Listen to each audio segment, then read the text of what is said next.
はい。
Oh yeah. I even took some Provigil today and I'm still tired. Yeah, you have a lot of money.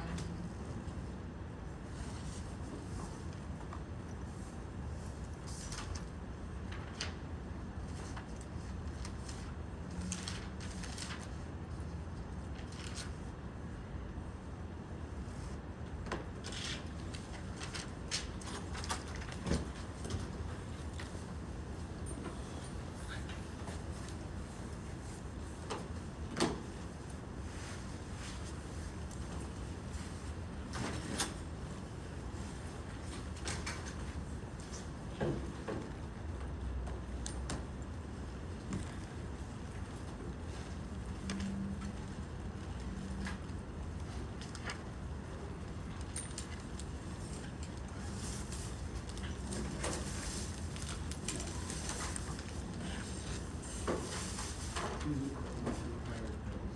that?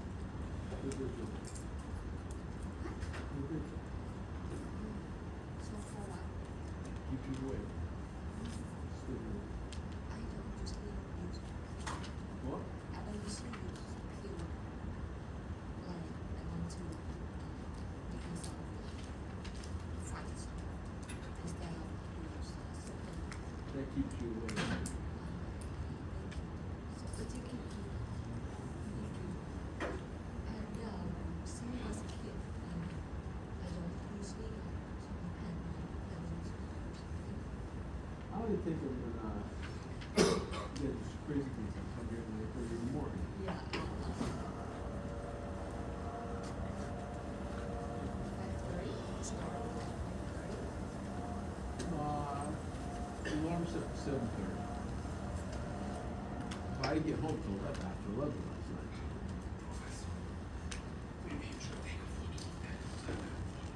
Say again? Oh.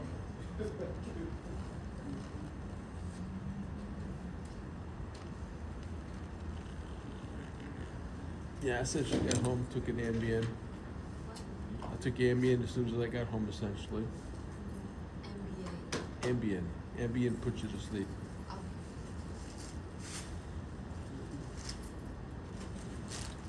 I took over 3 hours nap. So now I'm feeling like getting better. Haven't recovered. Well, hopefully you'll be able to sleep tonight when you go home. That's the problem with naps. I just had a milk tea, boba. You know that? A what? Boba, milk tea. Milk tea. Milk. Milk tea. Coffee in there. So it helps me to stay awake. But hopefully I can sleep tonight.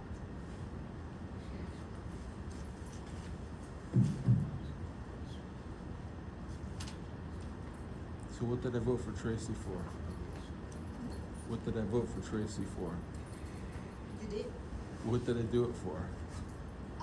She got This meeting is being transcribed and 3 minute summarized. tests.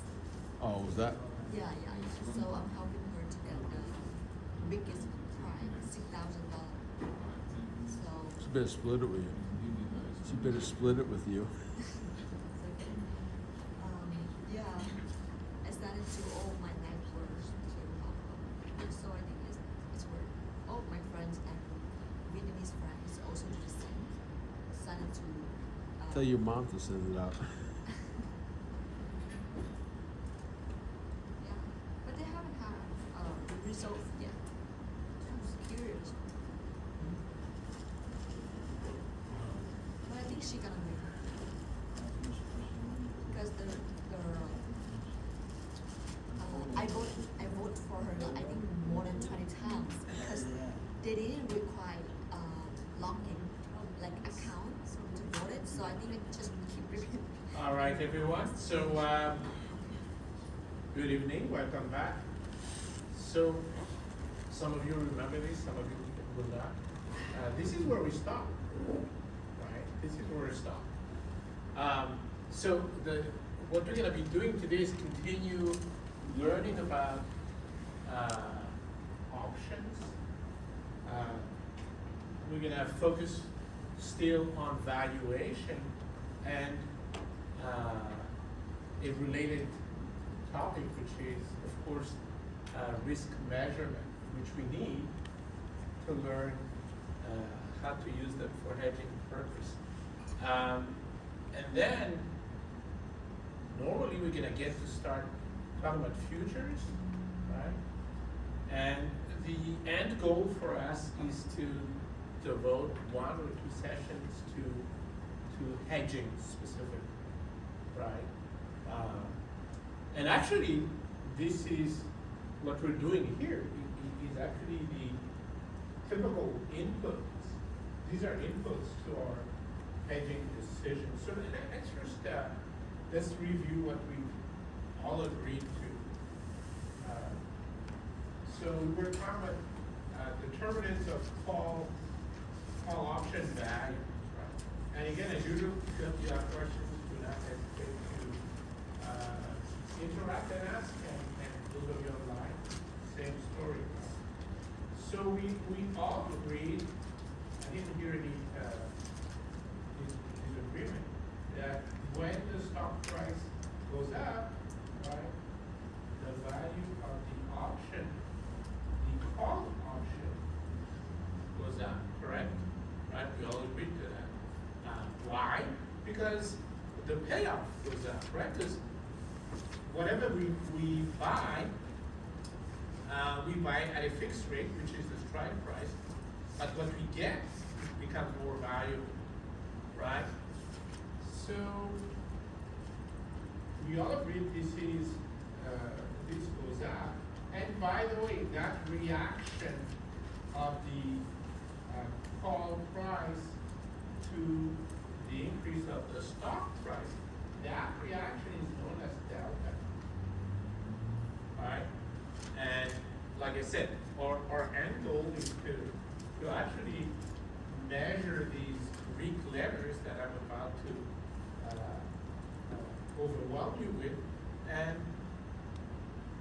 actually learn how to use them in a practical manner so that we can actually come up with the, or at least achieve the hedging objectives that we have. We all agreed that if the exercise price is higher for this particular contract called option, that simply means we have to pay more for the same stock, right? That's not good. So that should decrease the value of the call option. And we're not going to use Greek letters for that one because we're not really typically using that for hedging purposes. One thing we all agree as well is that when the stock return becomes more volatile, then what happens to the call option value? It goes up, right? And by the way, this is what's known as Vega, right? So this is delta. That's Vega. So Vega is positive for a call option. And for a put option, I don't know if anyone remembers. In other words, if oscillator goes up, is that good or bad for Same. It's the same, right? So Vega is positive as well for a put option. But Vega's not a Greek letter. Vega's not a Greek letter. Well, it's not, but we just count them. It sounds Greek enough. They call it Kappa in some places. Well, maybe, but for us it's going to be Vega because a lot of people call it Vega, mostly because it's volatility V.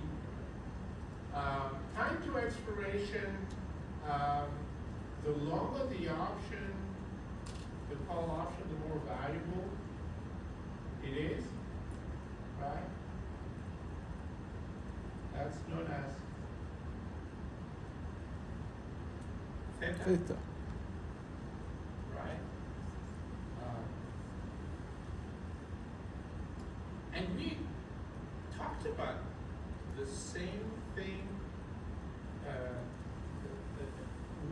the same question about put option. Does anyone remember what happens to the value of a put option if it became longer? Goes up as well. Right? So theta for both are positive. Right?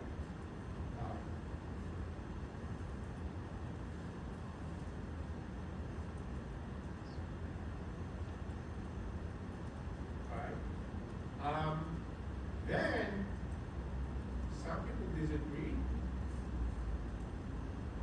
that if interest rates go up, the value of the option actually goes up.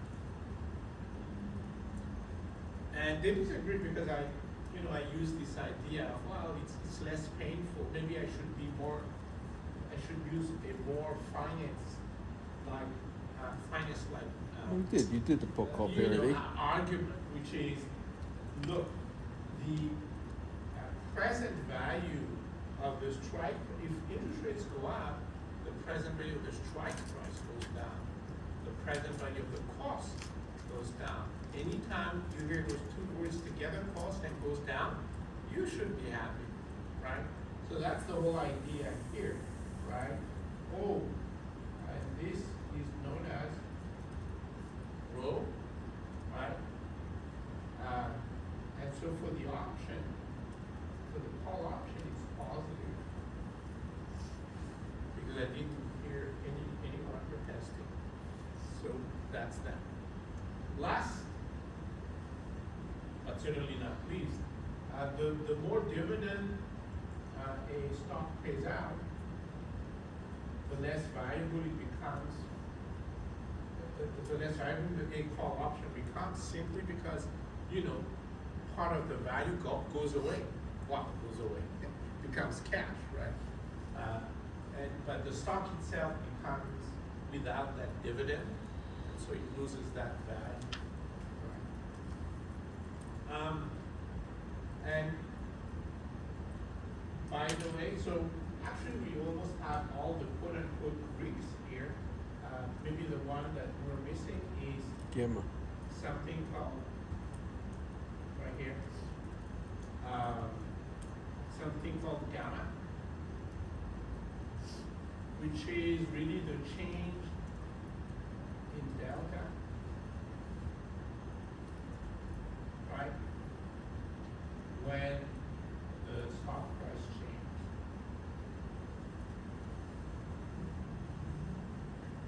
So first of all, and again, we're going to spend the rest of the semester just talking about these things. But I want you to get fluent with at least how they sound as soon as possible. Any questions on these Greeks, right? We're going to learn we have to know what they are, but once we know what they are, then we're going to learn how to measure them and how to use them when we actually go ahead with the hedging part. Peter.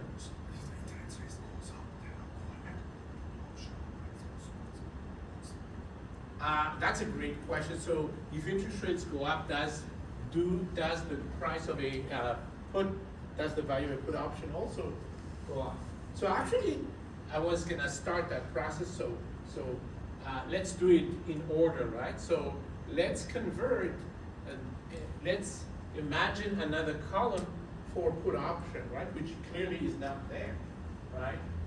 So for a put option,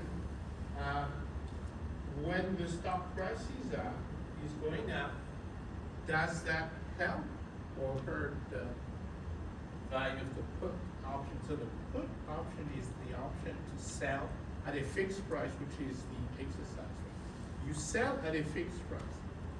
The value of the stock that you're selling is going up. Is that good or bad for your option to sell? So I see some physical negativity, and then I see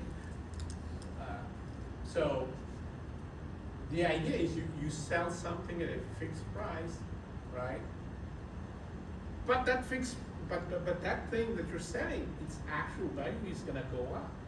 So that option to sell a fixed rate becomes less valuable, correct? At some point, maybe you don't need it at all because you're gonna sell the stock at its price, which is high enough, maybe higher than the interest, than the exercise price, correct? Yes? Right. So this is bad. So delta is positive for call options, and it's negative because the value of the option goes down. It's negative for a put option. You get that from the put call parity equation. Yeah, for example, right? That first row there is the most critical row for hedging. See, you want, let's say you want to hedge. So you want the value of your portfolio not to move when the stock price goes up, right? Let's say that's, that's the general idea, right? You want to eliminate the effect of any sort of movement, right? Of course, it makes more sense to say the opposite, which is that if the stock price goes down, you do not actually want to lose that value, right? But it's the same idea, right? Wherever you are and you don't want the value of your portfolio to change value, basically you want the delta to be zero for the portfolio. Does that make sense? Right? When the stock price goes up, or when the market goes up, or whatever this stock price is, you want the value of your portfolio to stay at zero. So the delta should be zero. So that's known as delta hedging, when you want the delta of your portfolio to be zero, right? And so how does that work? Well, if you have, let's say, a stock, by the way, what is the delta of the stock? Zero. But no, I'm saying, what's the delta of a stock with respect to itself? Let's say we only have one stock in our portfolio, right? So what's the delta of that stock with respect to itself? Zero. So if the stock price goes up by 1, what happens to that stock price? Right? If the stock price goes up by 1, what happens to that stock price as opposed to a call option or a put option or whatnot, right? So what is the delta of a stock with respect to itself? By how much will the stock price change? If it goes up by 1, then it's not a trick question. It's as down as it sounds. The delta of the stock price is, so it's 1. Don't be shy. 1. The delta of the stock price is 1. Right? So it's positive. At least we know it's positive, and definitely it's 1. It's positive. So when you hedge,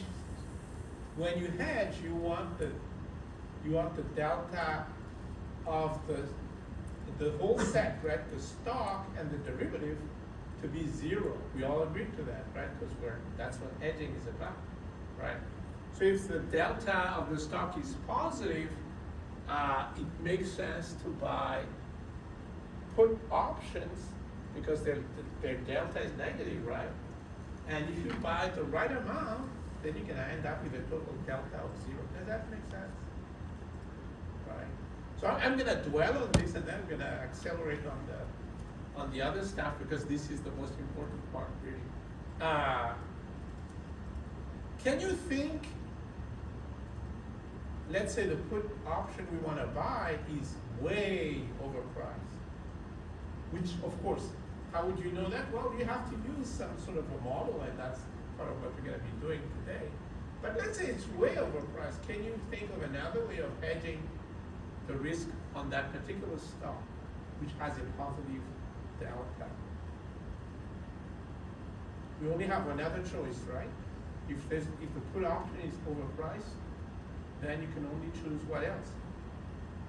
On the screen here, you can choose a call option, correct? But the call option, if you buy it, the delta is positive. But you can So sell what it. should you do? Sell You it. should sell it. You should write a call option. Well, I say A. Well, we don't know if it's one. Maybe we have to compute how many of these call options we have to short, or we have to sell, or we have to write. But a short positioning call option has a negative delta. Do we all see that? Right? It's just the fact that they move up in value if you buy them, right? And because it's a zero-sum game, when you sell them, it moves up in value for the other side, which is bad for you. So the delta is negative. Are we all together? Right? So that's critical, right? Okay. But everything I've just said is literally the intuition behind what to do and how to use these bricks, right? Exercise price. What's going to happen to exercise? So for call options, it goes down. For put options, Peter, you're saying it goes up. Can anyone tell us why? Because it's a higher chance you can actually execute. You buy for a higher exercise price.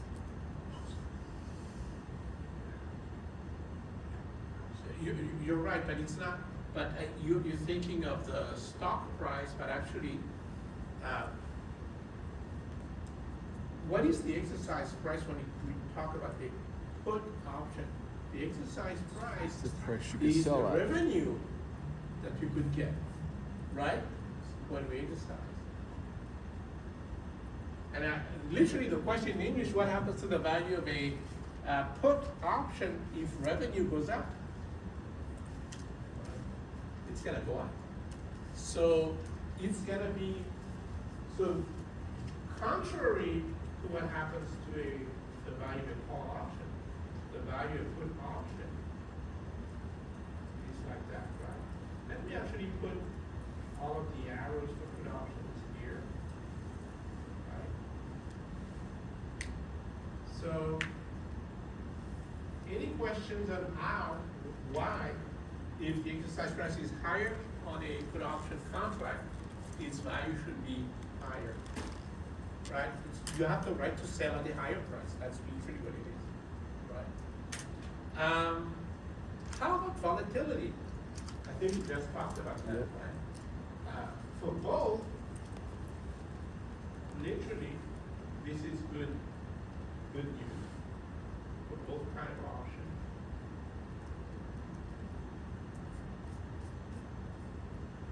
Same thing with time to expiration. The longer the option, the more valuable.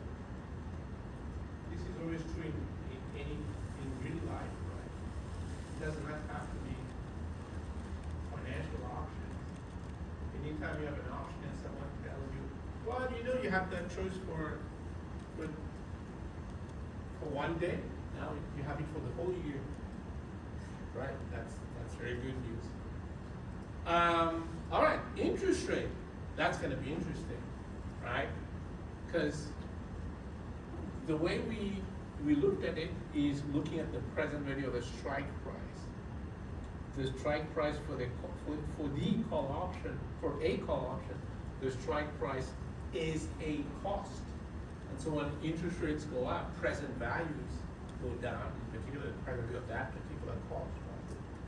How would you guys apply that kind of a reasoning to a put option? Focus on the strike price. And the only way you will focus on the strike price, and the only way you're going to make interest rates relevant, is to think of present value of the strike price. Does that make sense? So, anyone? Move it down. So you say it's going to go down because the present value of the strike price goes down. And why is that bad news? Because the strike price for a put option is revenue. Right? And you guys see that I'm speaking fairly fast and I'm concluding fairly fast, and if you're not used to options, it's gonna take you a while, and that's the whole point. We've done it once, we're doing it again, and we're gonna have to do this over and over and over to get used to it, right? So let's at least write this down. So for a put option, receiving a lower present value of revenue is not good, right? So the row for a put option is negative. Dividends are interesting, right? Because when we think of an option, for example, a European option, right? If there's dividend, then that takes some value away from the stock that you're gonna get possibly at the end, right? And that was the idea. But what about the effect of dividends on a put option? So it is still true that dividends take value away, right, from the stock. Is that good or bad? That's good, right? Because the lower the value of the stock, the more money, or the higher the payoff, right? Because you sell at a fixed price. The maximum amount of money, the maximum payoff, of course, is the company goes bankrupt, the stock price is zero. Then you literally get the whole strike price as your payoff, right? So that is good news for you. Any questions about this? Peter? Yeah. No questions? Okay. So,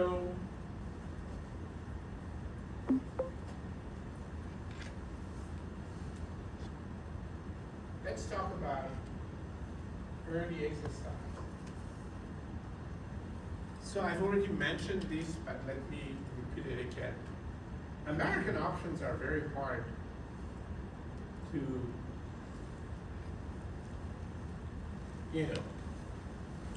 to evaluate, come up with.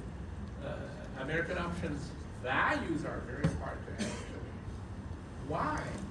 Because unlike European options where there's only one point in time that you can exercise, which is the end, right? American options can be exercised at any point in time, right? By the way, technically, let's make sure we all really have a measure of the difficulty I'm talking about. Technically speaking, how many points in time are there between when you buy the option and the end of its life, right? How many points in time are there when you can't exercise it? I don't mean that you're gonna make money necessarily, but you can't physically exercise it. How many points in time are there like that?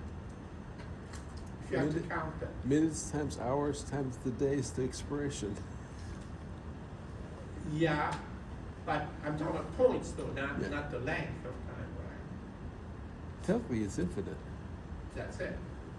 There is an infinity of points in time when you can say, okay, I'm gonna exercise. You guys understand this? That's the difficulty. That is the difficulty.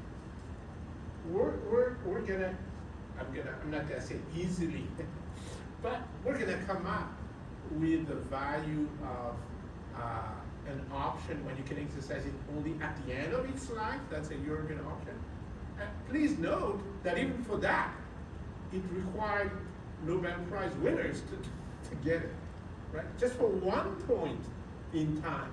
Imagine then the problem where you have to do the same thing they did, but for an infinite number of times.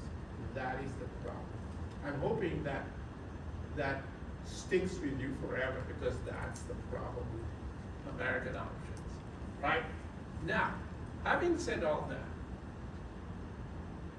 if there's no dividends, we already talked about this, right? If there are no dividends, at least for call options, for American call options, if there's no dividends, you have no good reason to exercise it early. Let's do the math, right? So whether you get the stock now, so I'm assuming everything is fairly priced in financial markets. Because if we start assuming otherwise, basically all I can tell you is it depends, and then class is over. So I'm assuming financial markets are all fairly priced, right? So whether we get the stock now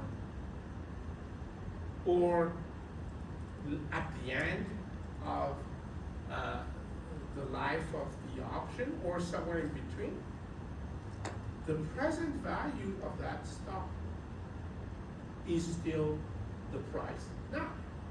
You guys see that? So it doesn't matter as far as getting the stock, it doesn't matter whether we get it early or we get it later, right? However, there's something else going on if you have a call option. The only way you exercise it is by paying the strike price, right? Now, there, it doesn't matter if you do it earlier or later, right? If you have to pay something, right, that's cost. So when you look at that cost, you want to look at how much it's worth now, how much the present value of that cost is, right? So what happens to present value? You want to minimize the present value of that cost. Do we all understand this? Right? You want to minimize cost. You're still going to get the stock. It's still going to be worth whatever the price it is now. But you want to minimize the present value of the exercise price. So should we exercise it earlier or later? Later. What is the present value of the exercise price if you exercise it now? Present value. It's the exercise price, right? Right. It's the but then what happens if you exercise it later? It's the exercise price divided by 1 plus R squared. whatever the interest rate is, correct? So it's smaller. So the later you exercise the call option, the better off you are in terms of minimizing your cost. Your revenue is going to be the same. It's still the same stuff. Questions about that, right? So I'm just repeating different ways of saying exactly the same thing. The right to exercise early is valueless because the stock pays no dividend until the option expires. The value of an American and European call is therefore identical. So that's the good news. As long as the stock is not paid. So let's make sure. When we say it does not pay dividend, it means it does. Maybe the stock pays dividend, but it does not pay dividend between the time you buy the option and the expiration date of the option. While the option is alive, as long as there's no dividends coming out of that stock, you're good. But I don't mean to say the stock does not pay dividends at all, right? Big difference. So that's a critical, right? Pays no dividend until the option expires. Right? So another way of saying this is, the value of the call option increases when stock prices go up, and because prices can go up infinitely. Remember, we already talked about this, right? We talked about volatility or time in the future or something like that. And when you talk about the money losing side of the option, it's not a big deal. It's zero. That's it, right? That's the payoff, zero.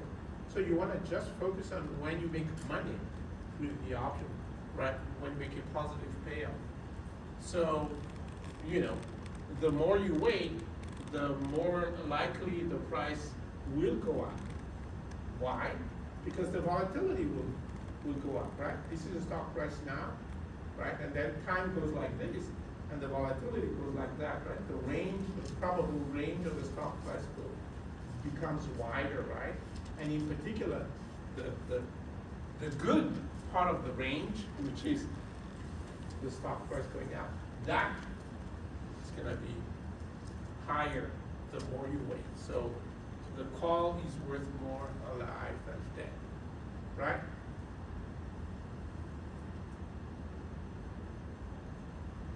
Questions? If not, I'm gonna ask you a question. Here it is. So what do you think? How would you change this intuition if in fact the stock does pay dividend before the expiration date of the option? And after you buy the option, of course, right? Because if the stock paid dividend before you bought the option, that's totally irrelevant, correct? Right. It's only the dividend that's being paid while you're holding the option. That's the only thing that matters to you. That should matter to you. So, anyone? You say you should exercise or you should sell? Right. So the stock, if it pays dividend, the stock price will drop, right? Right. So if you wait, you're gonna get a less valuable stock, right? So now you have some incentive to exercise earlier. Does that make sense? Right? Now, when you exercise earlier, do you exercise, do you exercise before the dividend is paid or after the dividend is paid? Before, because You want the you dividend. can get, that's the extra money you can get, right, in the dividend, right? And so, the math is gonna be more complicated, of course, right? But essentially, the idea is that now, what you get that's extra when you exercise earlier is the dividend, because if you exercise later, you didn't get the dividend, right? So you get the dividend, that's the positive side. What's the negative side? You pay for the exercise price earlier. So you have to weigh the pros and cons and then come into decision. Does that make sense? Yes? Right. That's the general idea. Questions about that? Yeah? If interest rates are zero, then I shouldn't pay. It doesn't matter when I exercise. If it doesn't pay. so first of all, if it doesn't pay dividend, regardless of whether interest rates is zero or not, we talked about that, right? Whether interest rates is zero or not, right? When there's no dividend, there's no incentive to exercise early. You don't get anything extra. You just get the stock, right? That's it.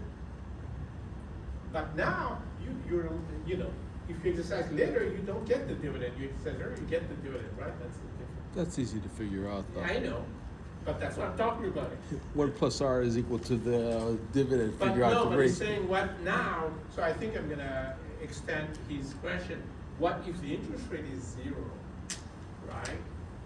Because my argument was you compare the interest rate, the interest payment you lose by paying your exercise price earlier, right? Versus the dividends, right? But if interest rates are zero, you basically don't pay, you don't lose time value of money, correct? And it's all gain, so if interest rates are truly zero, you should always exercise before the dividend is paid. Make sense? By the way, some of you will know this, some of you may not know this. So there's at least 2 dates, there's more, but there's at least 2 dates you should be aware of when you talk about dividends, right? There's the point in time, in other words, the hour, the minute, the seconds, and the day when the stock goes from with dividends to without dividend. That date is known as the ex-dividend date. That is not the same as what comes later. Later, the dividend is physically paid, but that has nothing to do with anything. Do we all understand this? So we are talking about the ex-dividend date, when the stock goes from with dividends to without dividends. There is a date like that that's announced publicly.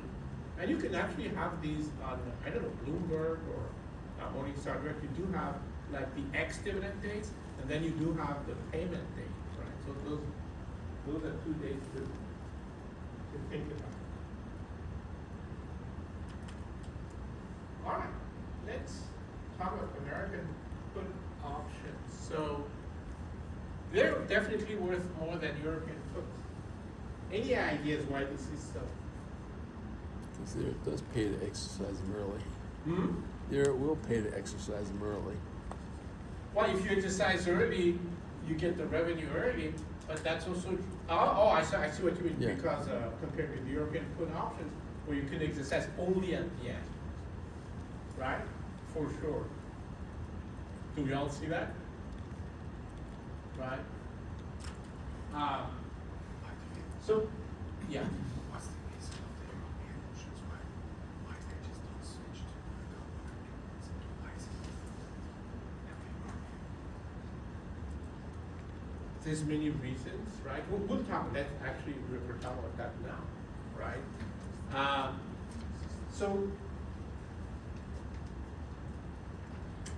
what Peter is saying is that because European put options are less valuable, why should anyone care, right? Essentially, which makes a lot of sense, right?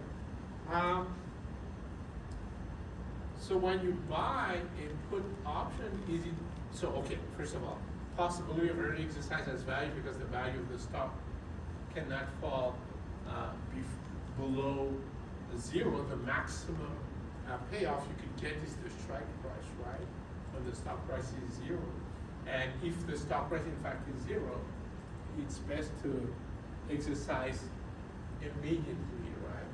Because essentially you're trying to maximize the value of your payoff, which is strike price minus stock price. Does that make sense? Right? So X, the value of the present value of the revenue, the earlier you exercise, right, the better. But does that mean that as soon as you buy any American option, you should exercise it right away?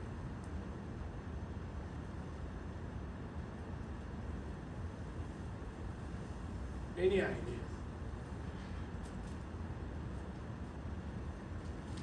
By the way, of course, well, I don't know. Let's see if you guys can figure it out. Well, nobody should be selling you an option you can exercise right away. Huh? Nobody should be selling you an option you can exercise right away. Well, why do we necessarily buy put options for investment purpose? Probably for protection purposes. Yeah, there you go. Right? You guys remember that? The delta of a put option is positive or negative? Negative. The delta of our portfolio is positive. It's a good combination. That's why we're buying put option. Correct? Right. Otherwise, yeah, maybe we should just immediately exercise them when we buy them.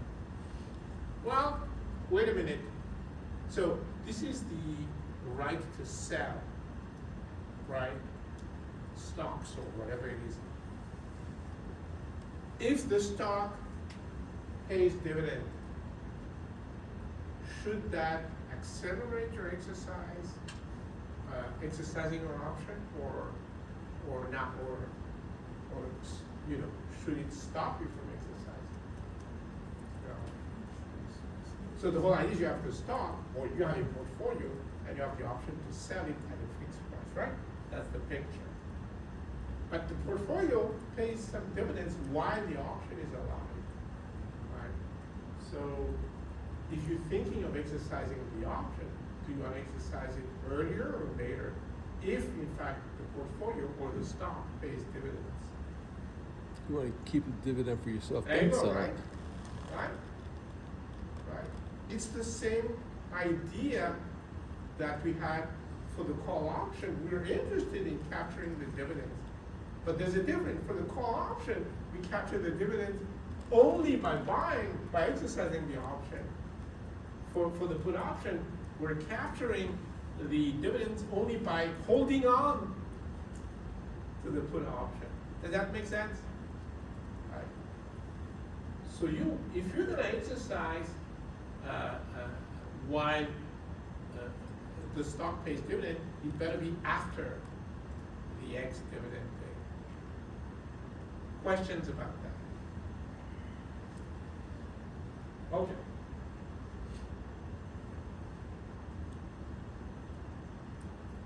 So we're gonna see pictures like this all day long, starting now, for all sessions that are remaining, right? Why? Because these are pictures that show us basically values, right? First of all, we remember that at expiration, right?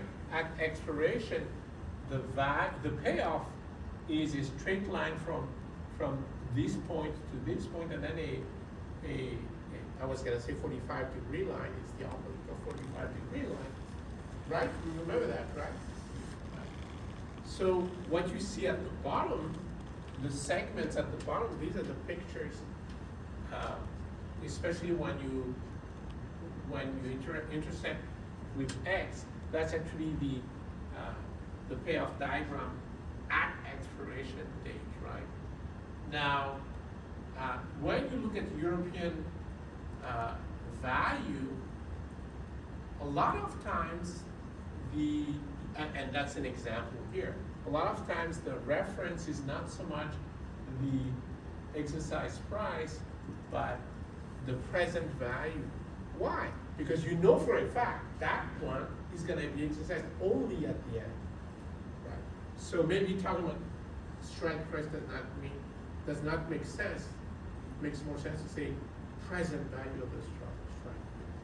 Whereas here we can exercise it because it's a American option. We can exercise it right away, and so talking about the strike price right now makes a lot of sense as a reference. And all that the pictures show is that the values should be above these references, right? The values are the ones on top, right? So these values should be above the reference. Let me see if I can change the quality again. Should be above the reference segments. The reference segments are basically the floors, right? And what you see is when we're seeing our pictures of the values above the floor. Why should it be above the floor? Because there's additional time remaining, and that should be worth something. Because we all agreed, right? The longer the options last, the more valuable it is. So obviously, the actual value should be above these straight segments where there's no more time.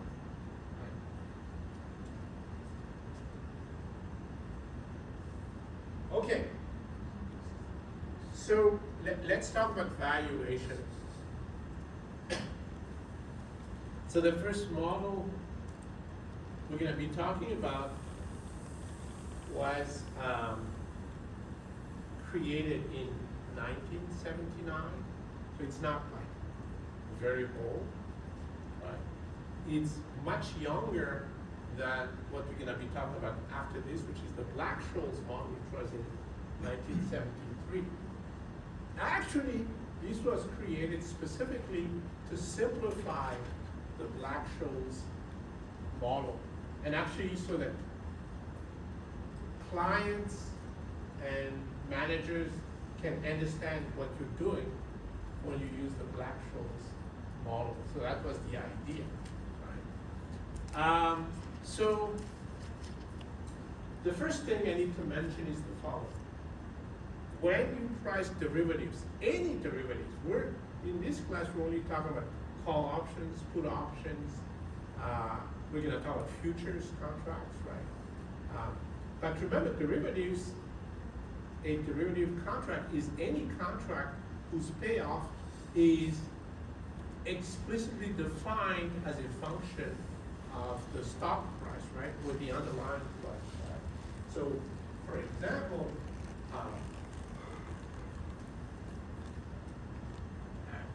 maybe I could write it here, right? If you have a payoff like this, right? Let's do this.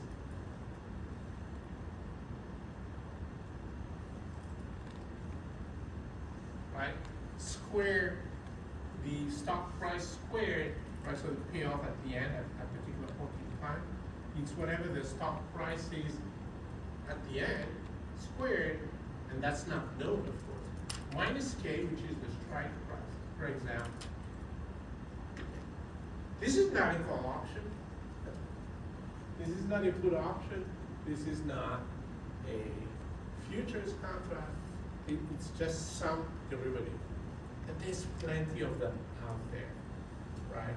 There's plenty of private contracts with payoffs that are totally different from what we're gonna be talking about. Do we need them necessarily for our purpose? No, but there are other things going on, right?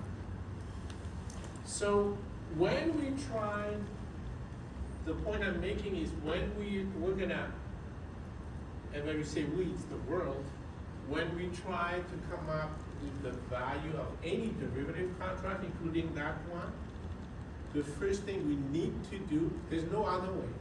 The first thing we need to do is come up with a projection of where the underlying asset price will go. There is no other way, right? That's number one. Is that difficult? Of course it is difficult. But it is part of the job. So first you have to forecast where the stock price will go before you can actually come up with the price of the derivative contract. Questions about that? Now, there's something else that's gonna go on, which will sound amazing, but you'll see that it's not, which is that it's gonna turn out when we see the final results, right, it doesn't matter which model we're talking about, when you see the final results, we actually don't need to know like how risky or what is the risk premium on the stock, right? You would, for example, look, you have a call option in this example, and there's only two possibilities, and we'll go through the example, and we could just use present value, whatever the expected cash flows, right, times probabilities, and then discount them using because the risk of this should be related to the risk of the stock. So we would discount it, for example, using the required rate of return on the stock, right? But that in itself is complicated to come up with. You can use the CAPM, something like that. So you guys see it's complicated. It turns out you don't need to do that because of the main argument that's useful to come up with the value of all derivatives, not just the ones we're going to be talking about, all derivatives. Before we get there, let's look at this example first. So you have to make projections about the stock price. So here, we're assuming the stock price is going to go up by a factor of 1.2, so it's going to go up by 20%. Factor means you multiply by it, right? So 100 times 1.2 is 120. So in English, it goes up by 20%. Otherwise, there's a down factor, and this is 0.9. Of course, in English, this simply means the stock price is expected to go down by 10%. Oh, and by the way, in this example, we make things so simple. So this is for a whole year, right? For a whole year, right? Some of you might be wondering, wait, aren't we interested in what happens to the stock price in between? So for now, we don't care. For many reasons. Number one, I'm going to assume this is a European option anyway. So this is a 1 year European option. So we don't care what happens to the stock in the middle, right? We only care about what happens at the end. At the end, there's only two possibilities. That's why it's called binomial, right? Only two possible outcomes. So that's our prediction. So first thing we're going to be doing, and so let me also mention this. In all of the methods that we're going to be talking about, the general idea is always the same. Let's start evaluating or coming up with the value, estimating the value of the option where it is possible to do so. Obviously, we'd like to be able to do it right now, but we don't know what the value will be. You know of a particular point in time, we know what the value will be. That's going to be at the end of its life, right? Here's how. So this is a call option with a strike price of 110. So when the stock price is 120, are we going to exit? So this is the end of the life of the option, right? And the stock price is 120. Are we going to exercise or not? So Cliff says yes, I need more. So Peter says yes. That's still not the majority of the class, so we're stuck. It's a democracy. Did you know this? So who else thinks we need to exercise if the stock price is 120 at the end of the options life? The strike price is 110. There's no more time to make decisions. Now is the time. That's the whole point, right? Today, right now is the end of the options life. Are you in or out? So raise your hand if you think we should exercise. Okay, thank you. So there is a majority, right? Why? Because you already paid whatever price you've paid for the option. The only thing that should matter to you is, am I gonna get positive cash or not? Well, if you do exercise, you get something that's worth 120 and you pay only 110. So you get a payoff of 10. Make sense? Right? So, okay, we're all on board. This one should be easy then. What if the stock price goes down from 100 to 90? Should we exercise the call option or not? Raise your hand if you think we should exercise. Raise your hand if you think we should not exercise. And if you don't raise your hand, I'm going to ask you, what are you thinking? So good, right? So we know that the option is basically, not basically, why am I saying that? The option is out of the money, right? Why would we pay $110 for something that's worth 90? By the way, so I'm taking all opportunities to to introduce you to more stuff before we actually do it formally. So if this were a forward or futures contract, which is a contract to buy at 110, it doesn't matter what you think. Even if it's 90, you still pay 110. But because this is an option, you have the choice of not using or not exercising. And of course, you guys have convinced me we should not exercise it, and the value is 0. And the whole point I was making earlier was this. In finance, valuation has to do with what? Estimating the expected cash flow, meaning the average of these two, and then discounting it at a cost of capital that depends on the risk. And before all of the, essentially before 1973, everyone was at a loss as to, what is the discount rate that we should be using? We know the cash flows, but what's the discount? Right. So the genius of Fisher Black and Myron Schultz, because they did more than just come up with the formula that we're going to be talking about. They came up with a more fundamental formula. I'm not going to talk about that here too much. A more fundamental formula that's true for all derivatives, that holds for all derivatives.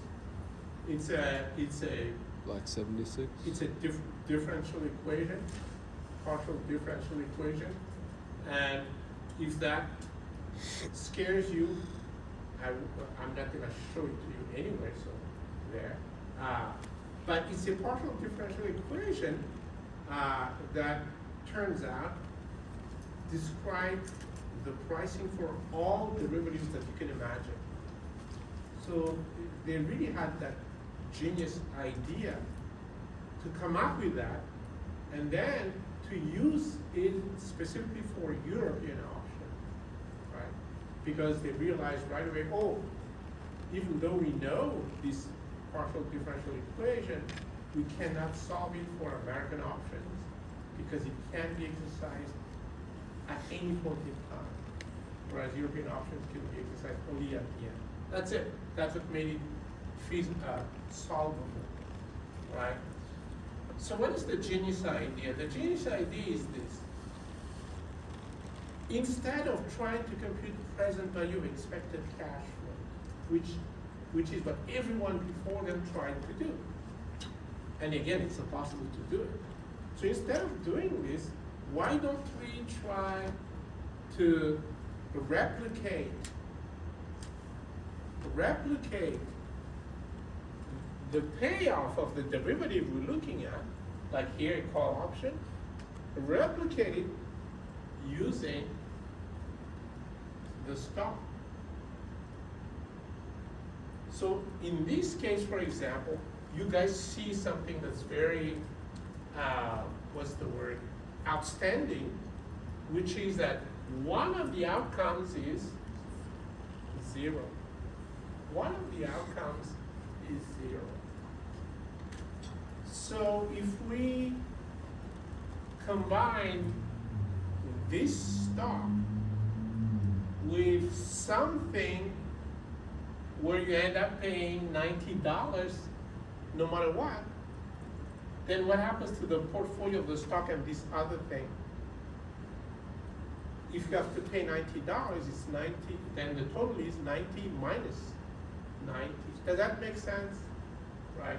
All I'm saying is, so let me write it down here. If you could find some mysterious additional investment, right, that we can add to the stock, and if we can find that mysterious investment where the investment has a payoff of negative 90,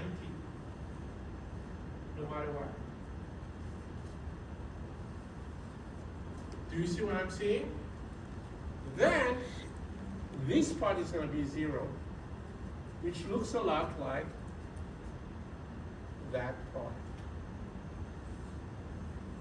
So can anyone figure out any sort of position in financial markets where you end up paying a given amount of money?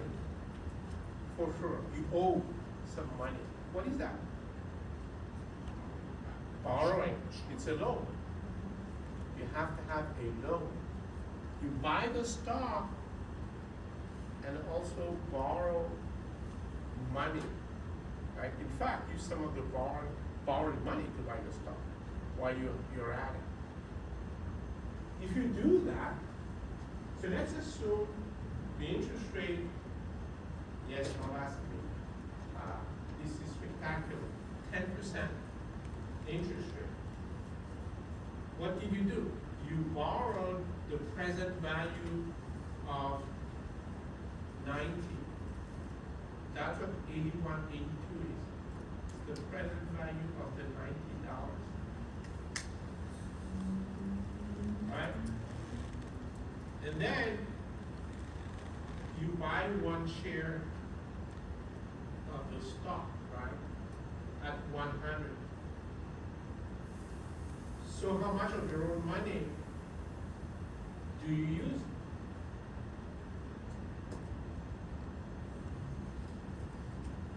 $100 minus $81.82, right? That's the amount of the loan. That's the value you get. That's the money you get right away. Why did you borrow 81.82? Because you know the payoff is going to be $90. You have to pay back $90. And you're going to get that zero that I was interested in. You're going to get this zero here, which is a lot like that zero there. All right? So let's do that. Right? So we invested $18.18 in this portfolio. So the portfolio is you bought some stock, right? And you sold some bonds. That's the same as getting a loan, right? It's the same as borrowing. You sold some bonds. Buy some stock, sell some bonds. Right? And when you do that, what happens? The payoff here is going to be zero. And the payoff here is going to be what? 30. Right? 30. 0. And 30. Questions? Now, what's so interesting about this? What's interesting is this zero, because it makes it very similar to the call option payoff. And by the way, let's talk about, well, I mean, I'm not going to go through this. I just showed it on a picture. Hopefully, we're all okay with that, right? So the payoff is either the 0 or 30. So here's what's interesting about that, is that, right? The payoff is exactly 3 times the call's payoff, right? Remember the call's payoff? 10 and 0.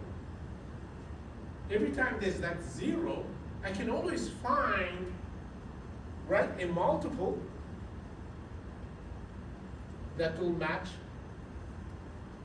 10, right? So here, literally, 30 is 3 times 10. The payoff of this portfolio of stock and short bond is 3 times the call.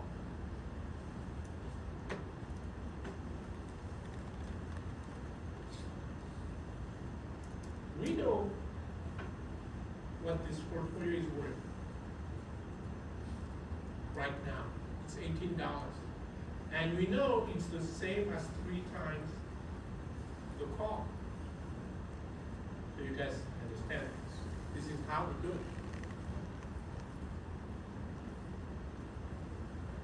You see, I'm not discounting anything or anything like that at all. I just found a way to mimic the behavior of the call option, right? And by doing it, I was able to come up with a call value. So that's the idea behind the bimodal model. Now, are we actually going to do this? So first of all, it would not make sense. Your clients and your boss will ask questions if you use only one step like this for a whole year, like you really don't care. But how do you know that the stock price will, how do you know the two possible value of the stock price at the end of the year? You guys understand this, right? Maybe you need to dig deeper into it, right? Maybe put more steps so that there's more accuracy. Does that make sense? But we can use the same idea. Let me show you conceptually. Right? So first of all, some names, you do remember delta, don't you? Right? Delta is, oh, what happens to the call value when the stock price goes up by 1? Well, so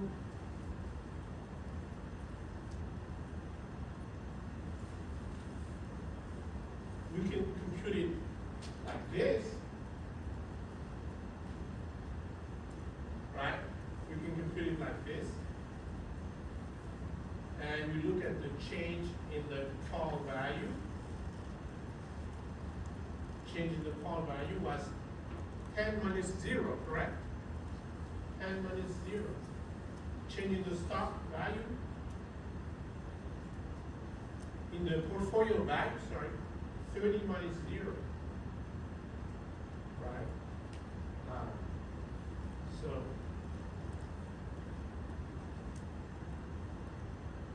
actually, I should talk about the stock itself. So 10, what did I say?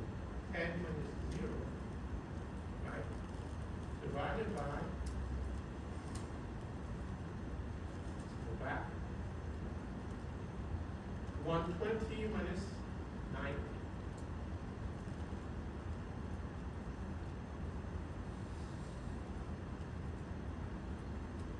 So what is that? 1/3. 10 divided by 30. 30, which is 1/3. Right? So that's the delta. Right? At expiration date. Do we all see that? Right. By the way, did we actually need to do that? No, not really, because we also learned this.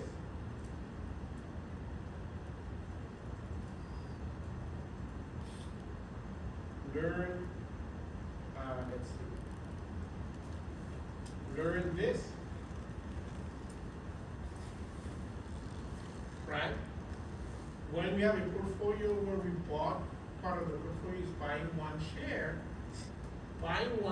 was equivalent to 3 times the call. You guys see that, right? So that's another way of knowing. Basically, 1 share is almost the same thing as 3 calls. Right? And so 1 share per 3 calls is 1/3, right? Either way, right? That's the whole idea of delta. Right? Technically, it's like the number of shares per call option. Let's write that down. That's the definition of delta. Number of shares per call option, right? So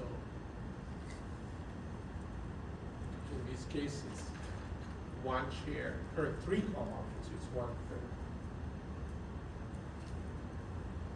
So, first of all then, and this is the key, right? First of all, every time you come up with a we use some method to come up with the value, then automatically we should also be able to evaluate the Greeks. Do we see that? Well, there's only one Greek here, but you know, that's the idea, right? So delta is 1/3. Now, let me generalize what we just done before we take our break, right?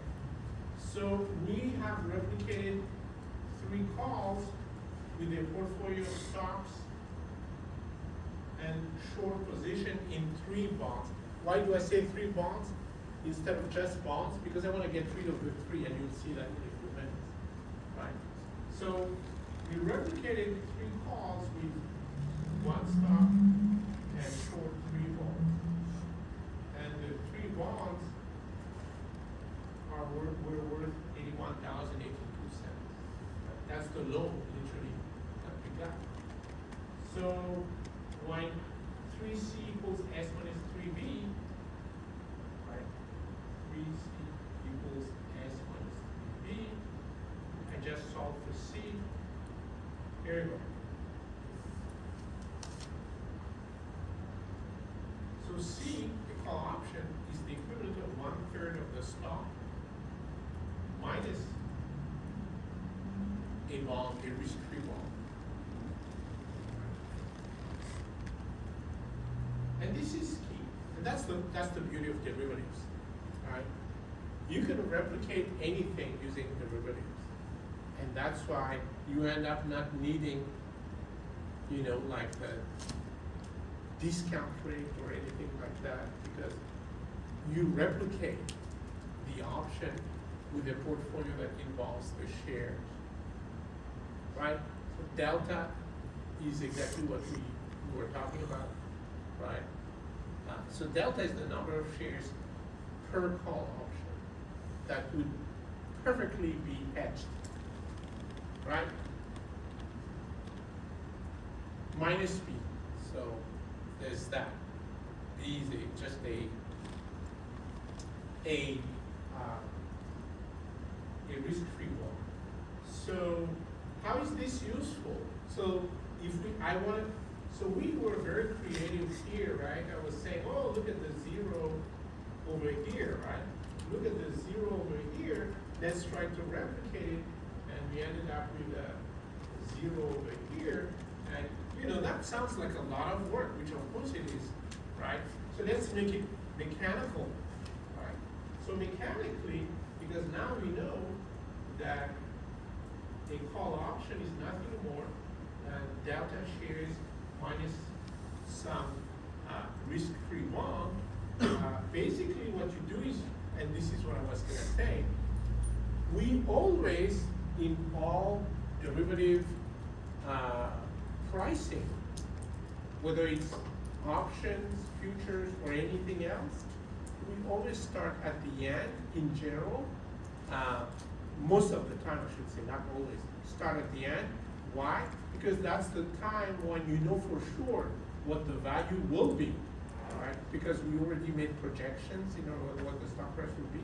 And then you can tell, am I gonna exercise or not? You guys understand, right? So that's it.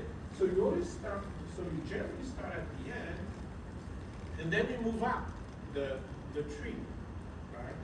So at the end, you know the payoff of the call option, you know the value of the stock, you know the risk-free rate, in this case 10%. So what do you end up with? 2 equations with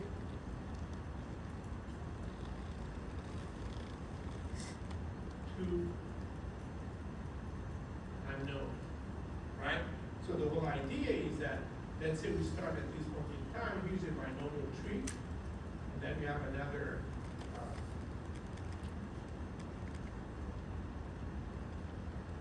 let's make this a 3-step tree.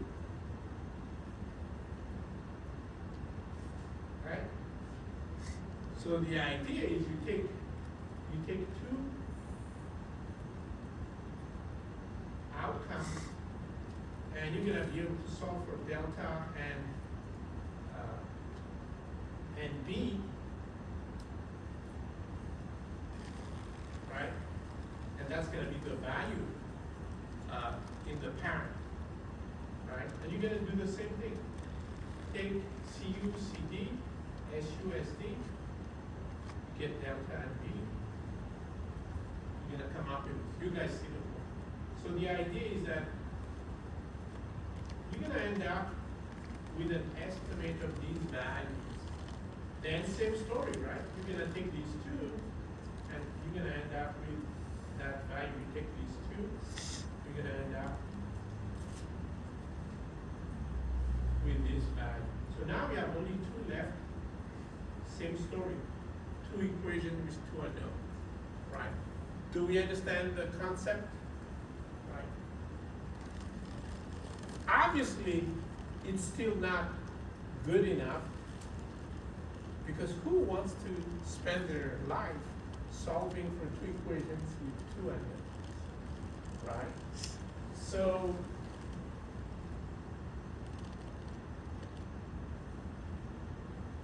by the way, please note that you can use exactly the same technology to come up with a put value, right? At this time, first of all, we all agree delta is negative. So having a put option is equivalent to shorting of the stock, and class B means investing in a risk-free asset. So let's recap that before we take our break. A call option is similar, buying a call option is similar to buying some delta shares of stock, right? And some of the money is borrowed money, that's minus B, right?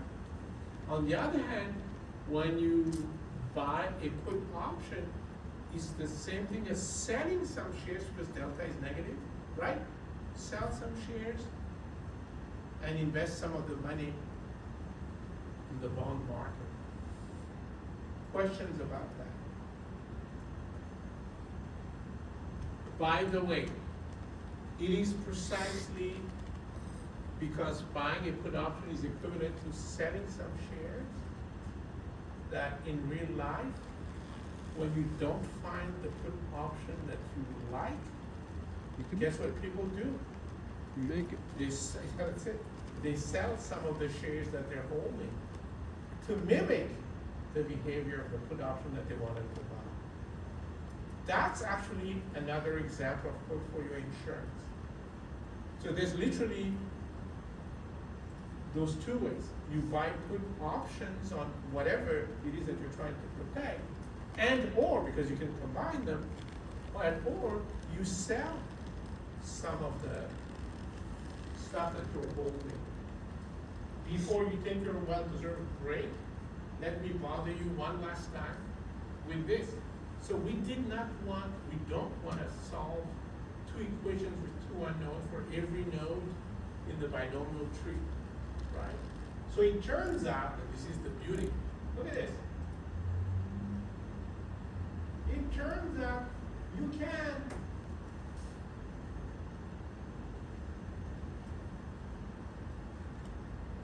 can compute the value of the option as the present value of the expected cash flows. The expected cash flows are some probability times the first outcome, right? Plus probability times the second outcome. The whole thing discounted, and I kid you not, discounted at the risk-free rate, right? How do we know this is true? I plugged in the numbers, and there's a formula for P, right here. 1 plus the risk-free rate minus the down factor divided by the up factor minus the down. So the up factor in this story is 1.2, down factor is 0.9. And so it turns out, when you compute the expected cash flow and you discount it at the risk rate of 10%, you get 6.06. And if you don't believe me, let's go back to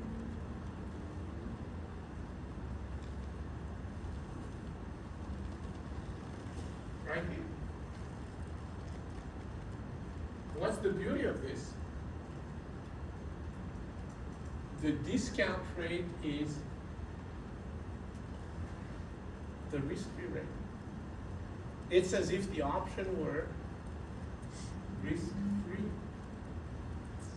So that's why whenever you price derivatives, the valuation is known as risk-neutral valuation. It's as if there were no risk,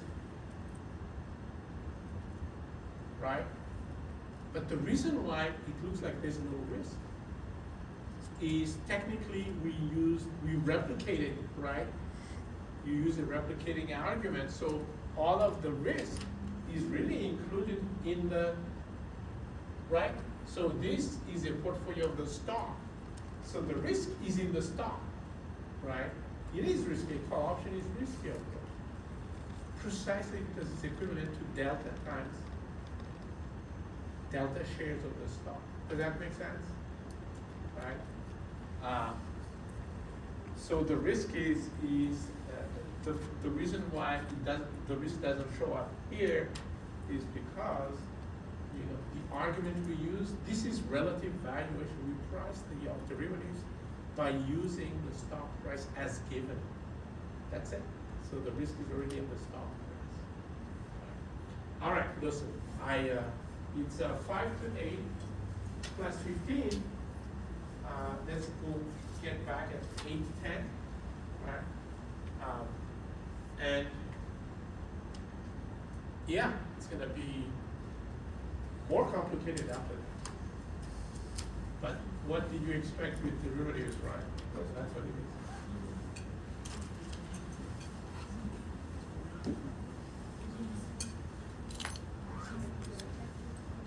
I'll check it with others, and then I'll get back to you. Tonight, yes, tonight. Yes.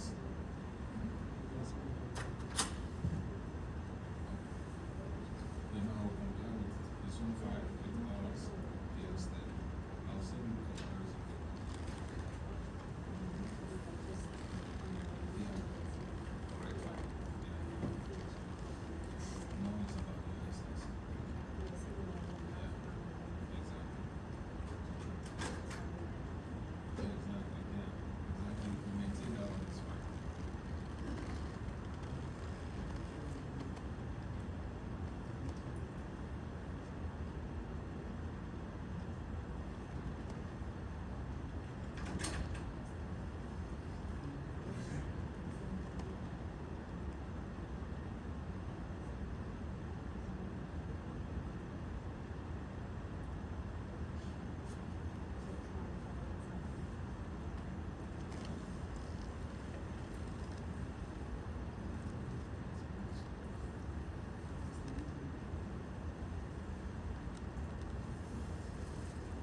buying earlier. So what are you saying? Why don't you buy it? It's a CP. Then you also put your change this less cost parameters and change. So that's why they only has keep that structure. It's less cost. That's close to imagine,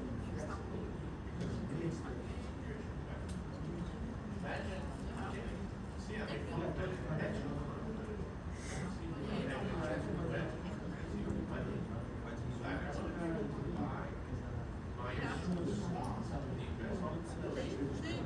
mean, so why do I have to pay for the possibility of buying earlier?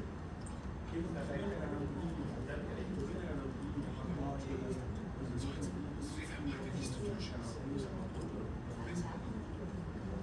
What's up? What's up?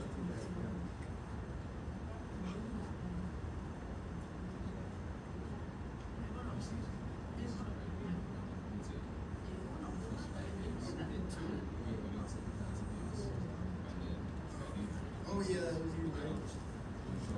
The project, bro. These are all Say it's not due yet, bro. these are the maps. I wouldn't know. Yes, and then we don't show from start here. Yes, once I did don't show from I was gonna I speak remove the more. index.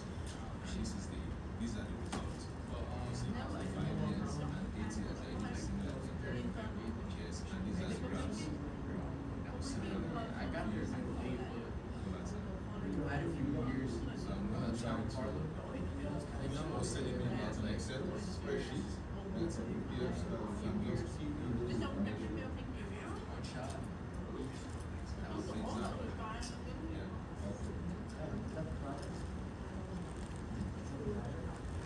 No, this one is our capstone project. We're using transformer. Yeah, it's like it's running. Marco has Was that Oracle? No, it's a transformer. Oh, It's running right now. I'm using Excel. Oh, that's the capstone. I basically finished. I did like a long run real return analysis. Just like a wealth index.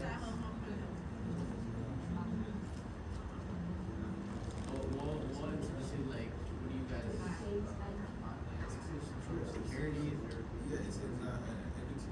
Oh, equities, okay. Selected for equities. I am responsible for large cap and small cap. The excellent. So we are required to run return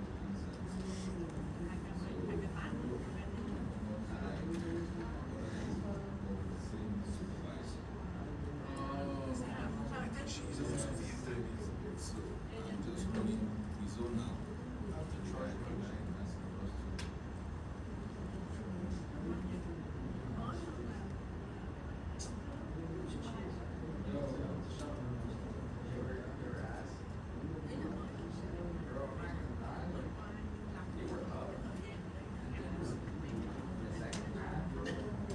Like the first 10 minutes, bro, they were missing every shot. And then that's when they started breaking everything. And then they had that 7-foot giant, bro, on Michigan Road. Yeah.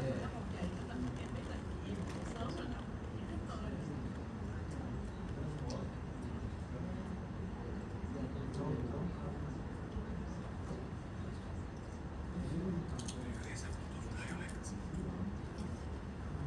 Like Vietnam, do you have lots of dialects? You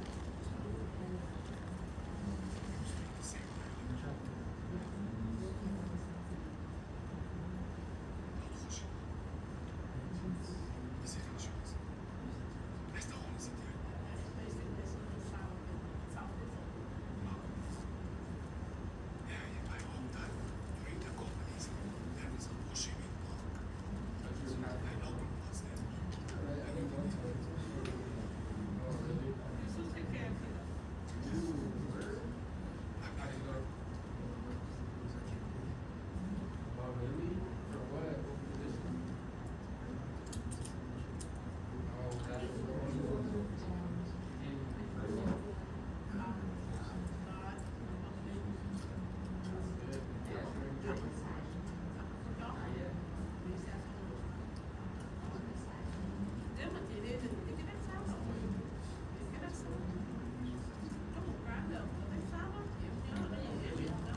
3223. And it's full. I go there just in May. Yeah. There is so Hungary population is small, but it is quite a Hungarian ranch. And there's also other events. Usually it's kind of a beer garden and then campsite. And then it's a massive venue. I usually go there during the summer. I started Memorial as the first one. I was it's a memory.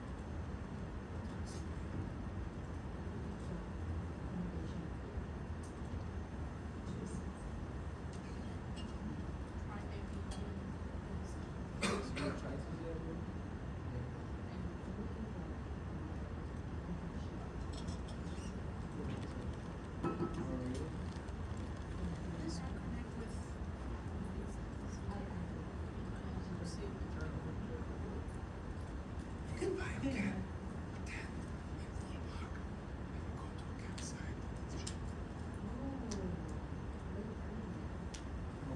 Or you can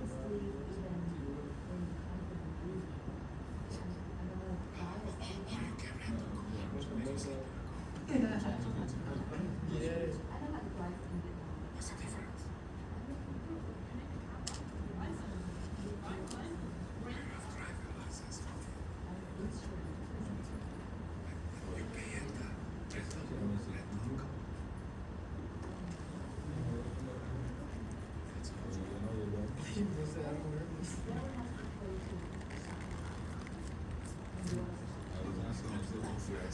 Place and there is a show. You just arrive early. You sleep in the house.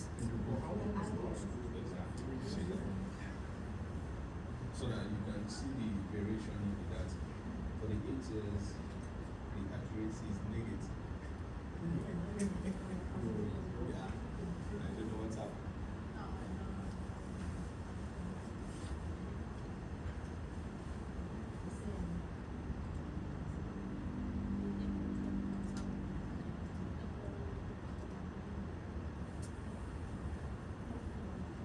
So this is the case.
So this is the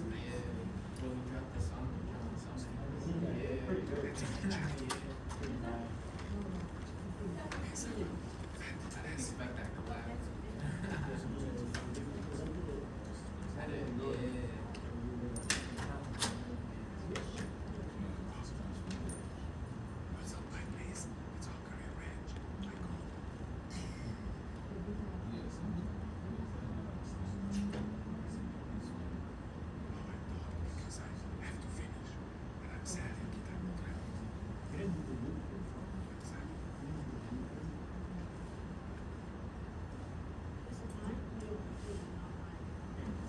All right, everyone, welcome back. So, hopefully at this point you realize basically the system that's used when you use the binomial pricing model, right? We went through the logic of it, right? The logic of it is we replicate the payoff we could get from the derivative by using a combination of a position in the underlying stock and a position in the risk-free bond market, right? That was the idea. And then we do end up with, after all, a expected cash flow discounted at the risk-free rate. So we compute the expected cash flow at the end, right? Discount them.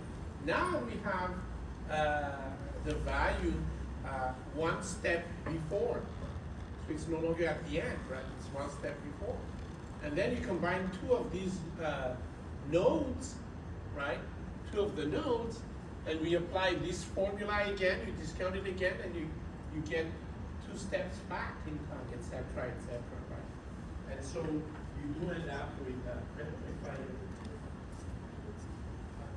I had this ugly looking picture here, but this is the picture of the binomial tree process, right? Now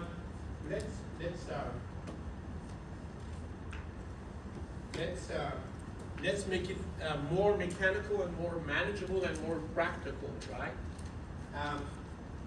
So in practice, what we do, what people do is, we first of all, we want to make sure that we have more than one sub-period, right? Because it doesn't sound very serious to tell your clients, well, you know, when you used your algorithm or your formula, how many sub steps did you use? And you said just one for the whole year, just one step, right? If it's a formula, that's fine, but this is not a formula. This is a process that happens to have a formula for every node. And so, and the idea is, let's increase this number of steps, right? And when we do this, of course, we have to take into account annual standard deviation of the rate of return. So these are the formulas where, if you know the annual volatility, you can come up with an up factor and a down factor for the binomial model. EXP is just the exponential function, right? Which is 2.718 something, right? And then to the power of, right? Anyway, exponential function. Delta dt and delta t, yeah, that sounds confusing. This delta has nothing to do with delta we're talking about. Delta t is just the length of each step in terms of. So in our case, delta t was 1, right? Because there's only one step and 1 year. But let's say we have 2 steps.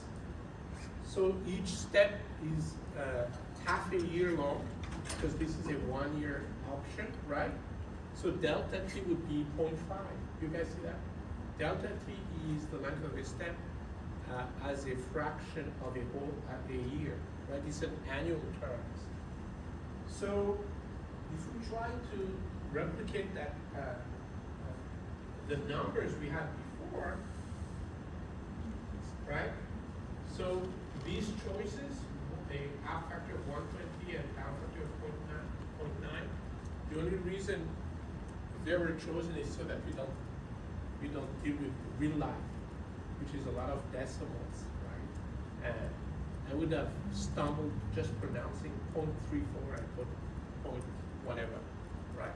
Now, if in fact we want to use these formulas, right? If we want to use these formulas, which are the real life formulas people use when they use the binomial model, we could try this. Let's say the standard deviation is 17.23%, right? So when you do that, the up factor using the formula I've just shown you is 1.19, meaning the stock price would go up by 19%. and the down factor using the formula is 0.84. So basically the stock price is going to go down by 16%, right? And in that example, right, we still have one step, right? And if we use the binomial model, we're gonna get 6.06, right? But you notice that because we're now forcing these formulas, because we now, that's the idea, we now have real life estimates of the volatility of the stock, and we have to convert that into something we can use for the binomial model. So we convert sigma into U and D, and if sigma is 17.23%, we do get almost the same value. The U's and D's are slightly different, right? Instead of 120, it's 119. Instead of 0.9, it's 0.84. So, because we do not want to solve two equations with two unknowns or compute present values all day long, what we can do is use a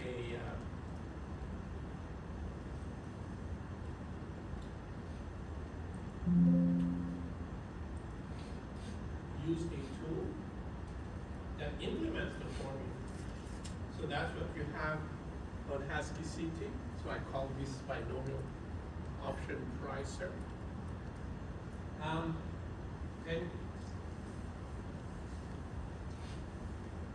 so let's try that. Let's try this. If we have the values, let's go to the values. So I'm trying to remember that one. Maybe I can remember. You guys will tell me. What was the initial stock price in our story? I think it was 100, correct? 100. 100. The strike price was 110. 110. Risk-free rate was 10%.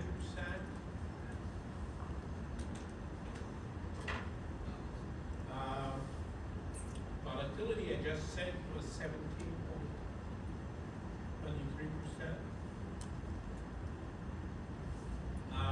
Time to maturity, 1, that's fine.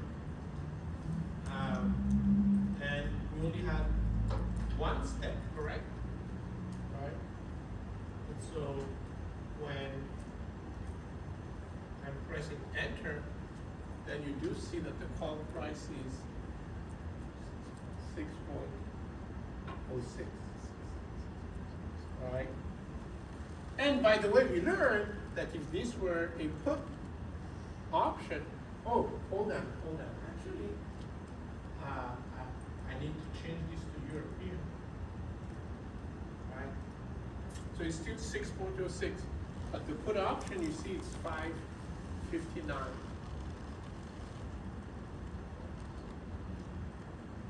By the way, so this put option has exactly the same strike price. It's exactly the same thing. It's just the right to sell instead of the right to buy. Can someone remind us or tell us if asked by someone about the idea?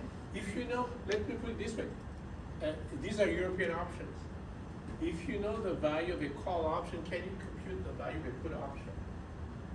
Put call parity. Put call parity.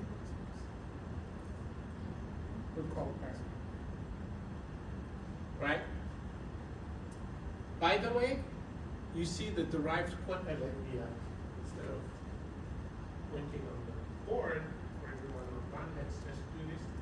So in this case, the times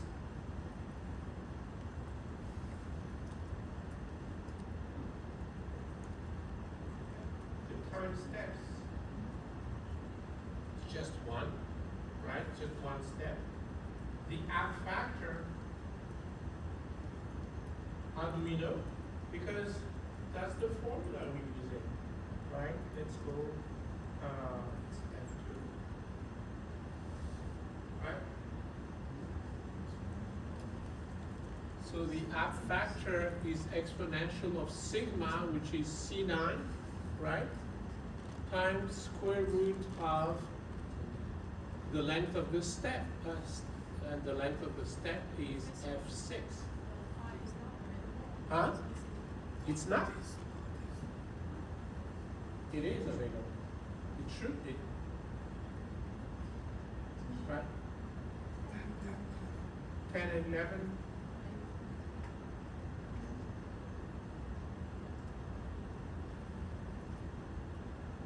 I mean, I can make it available if it's not. But can you guys confirm if it's available or not? Okay. No problem. So that's the app factor, right? So these are derived quantities because we know that's u, and these exponential of the same thing. Let's see.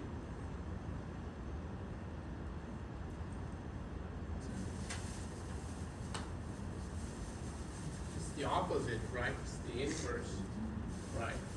1 over f7, right? And the risk neutral probability, you remember? The probability when you compute the expected cash flows, what probabilities are you using? F9 minus F8, which is, right, the future value of $1 per step minus the down factor, and then divided by the app factor minus the down factor. Right? That was the formula for probability of the app movement. Again, these are fake probabilities, right? These are not real life probabilities. These are risk neutral probabilities. They're made up so that we can mechanically compute these present values. Right?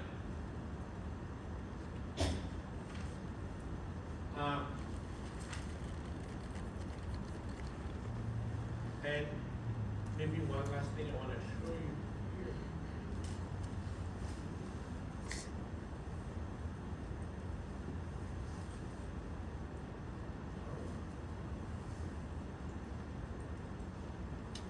So, as far as the calculations are concerned, so let's say the value of the call, you see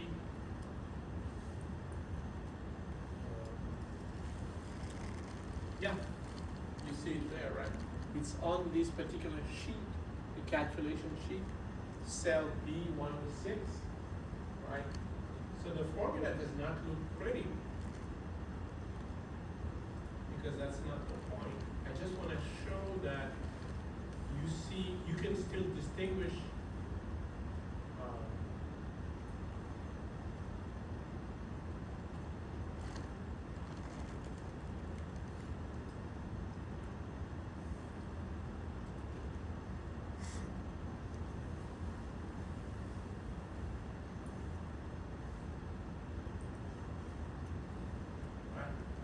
so you can still distinguish, maybe not.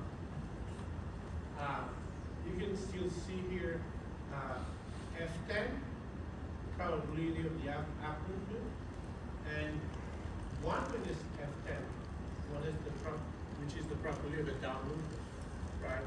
Now the formula looks very long, simply because it's easier to fill out the formula programmatically rather than typing it, so that's why you end up with this formula. You're gonna have the same formula for all cells. It's just one number that's gonna change throughout, right? That's why it's easier to do it with a program. Otherwise, the formulas, of course, would look different for every cell, right? Because at the end, there's only one discounting, right? And then the step before that, there's 2 discounting now, right? And then the step before that, there's 3 discounting. You guys see the formula would be different and I would have to type forever, which I don't want to do. So all of the formulas look alike, but things are changing depending on where the cells are. But ultimately, hopefully we should recognize probability of an up movement here, and probability of a down movement there. That's all that matters. What else did I? Oh, yeah, let's go back.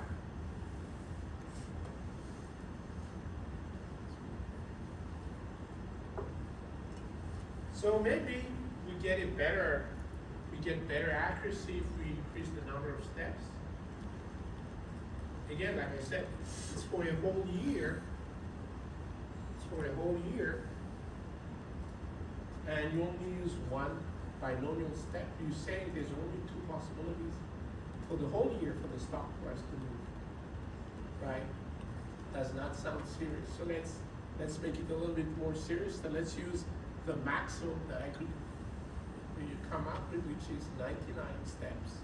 Right? So if we use 99 steps, let's see how this changes. So please note it's the same volatility and everything, right? It's just the number of steps that changes. So if we do that,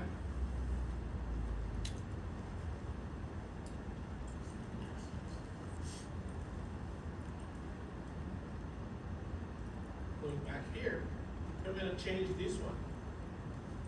Number of steps will go from 1 to 99. And watch what happens to the call price and put price. Right now they're at 6 and 5.6, right? And of course there's changes, hopefully because there's more accuracy. Now, because it's exactly the same volatility, the up and down factors are going to be different, correct? Right? The up factor is now like 1.01 as opposed to 1.18. Why? Because the steps are smaller. There's 99 of them. So the up factor is smaller, the down factor also is, like 0.98 as opposed to 0.8, for example. So the range is much smaller. Does that make sense? Because the annual volatility at the end, you should have the same range, right?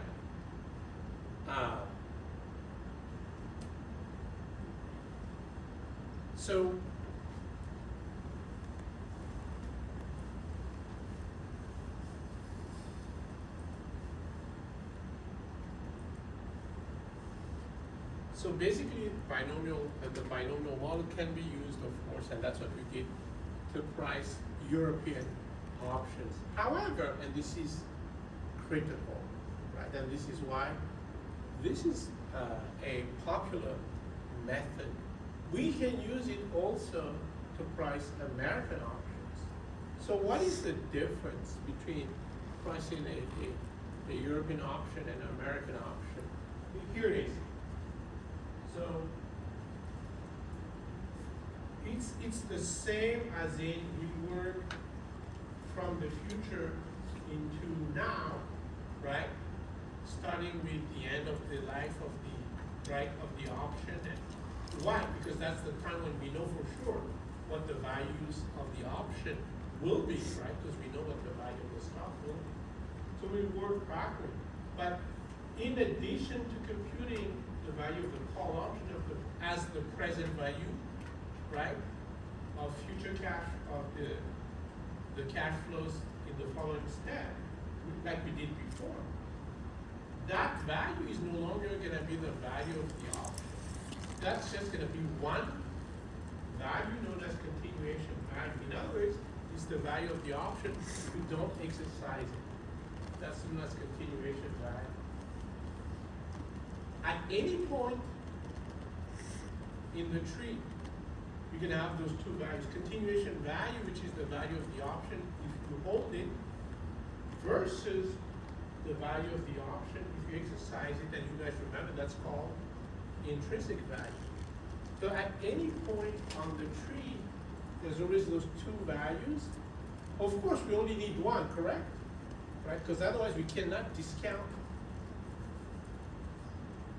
the values if there's two of them on one node. We need one value per node for the option. So anyone who's still awake, let me know the following. So at any point in time, in real life and on a binomial tree, you have two values. Continuation value if you hold on to the option, or intrinsic value if you exercise. We have to choose one, because we only need one on every node. Which one do you choose? Huh? So both are values of the option, correct? One is if you don't exercise, and one if you do exercise. How do you know which one you should choose? You choose the biggest one. So literally, right, if you have, let's do this like this. Let's do two steps, right?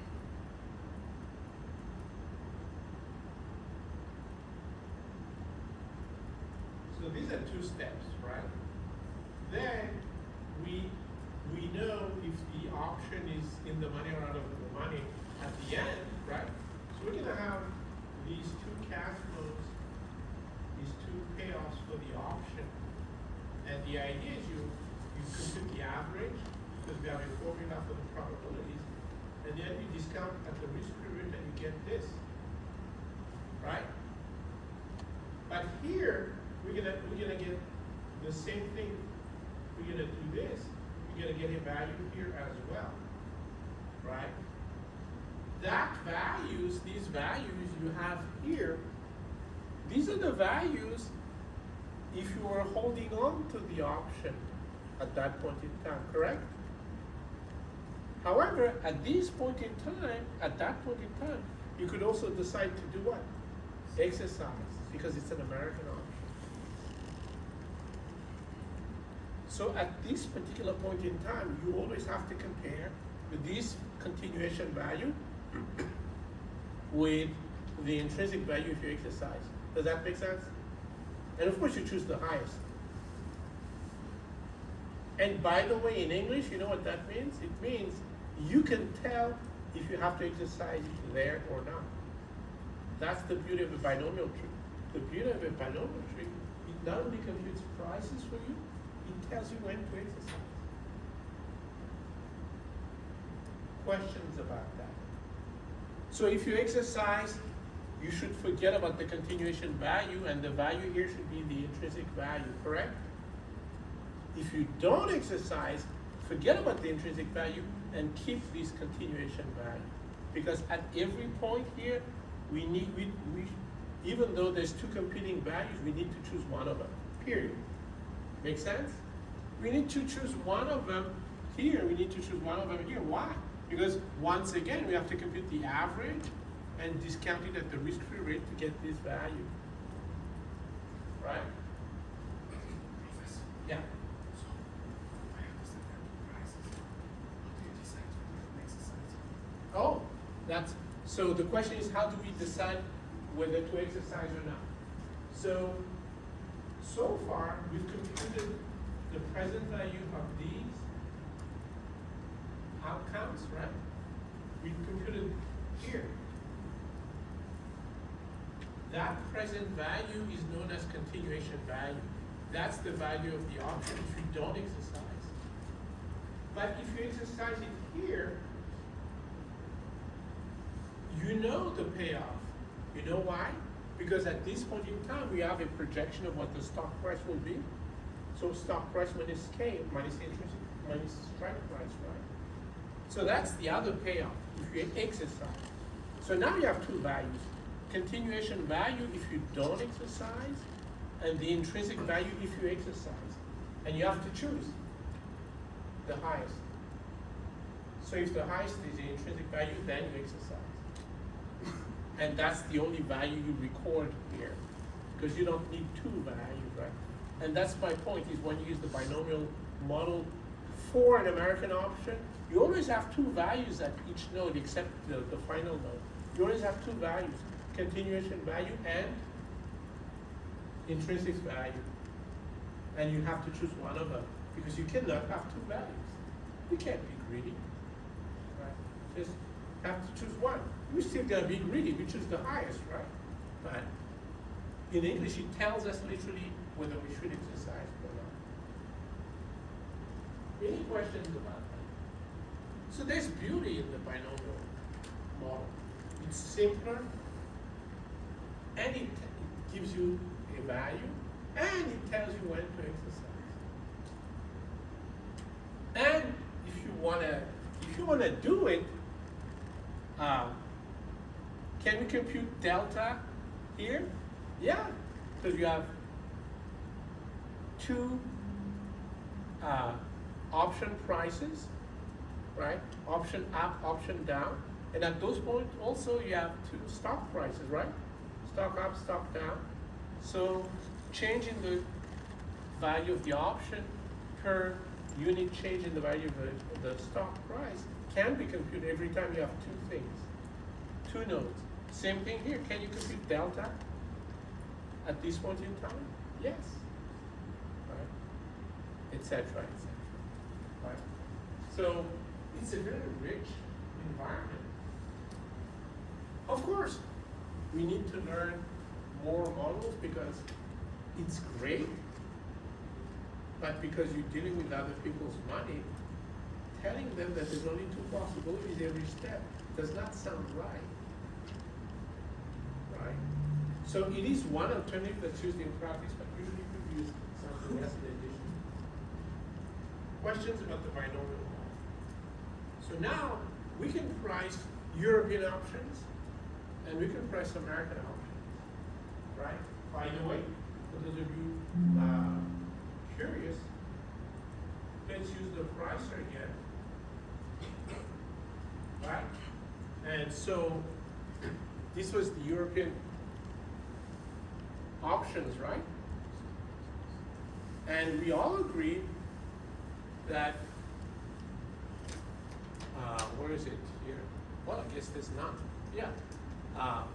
So we're not even talking about dividends here, right? There's no, you can't enter it, so it's not part of my price. So I can only use these for stocks that don't pay dividends while the options are alive, correct? I'm not saying that the stocks don't pay dividends. They just don't pay dividends while the options are alive, right? So what did we say? We said when there's no dividends, should we ever exercise the call option early or not? No. So we should have a very similar price if I turn this into an American option, right? On the other hand, I will talk about put options. The lack of dividend should make us exercise it earlier or later? Earlier. Cliff, energy, we don't hear you. Earlier. Yeah. It's been a long day. I know. New rule for these project groups, they can't meet in the mornings. So, right, so we all agree then that the put option should really, right, if it's European, you can only decide at the end. You receive that money, the strike price, as late as possible, correct? When it's an American option, you can receive it earlier, so it should be worth more. So let's see what happens if you use the binomial Take your step back to one to make it, Right? take your step back to one. Huh? Take it back to one step to really show it. No, it's okay. I just gonna just change it to American. So 7 and 6.6, you guys see that, right? It's still 7 for call options, but this is no longer 6.6. This is like $10. I mean, this is like almost 50% more expensive. Just because you can't exercise the put option early. Now, again, some of you are wondering, I'm sure, so why are we talking about buying it if you're gonna exercise it? Again, as far as we're concerned, we're gonna use it for risk management purposes, not for investment. Does that make sense? So for risk management purposes, we want to hold on to it, right? Because otherwise, there's nothing to offset any loss in our portfolio, right? Yeah, your strike is 10 higher than the stock price right now too. Huh? Your strike is 10 higher than the stock price right now too. In That's addition, why it's so right, expensive, right, yeah. Right. What's not to like, right? Yeah. Slip in, slip and so.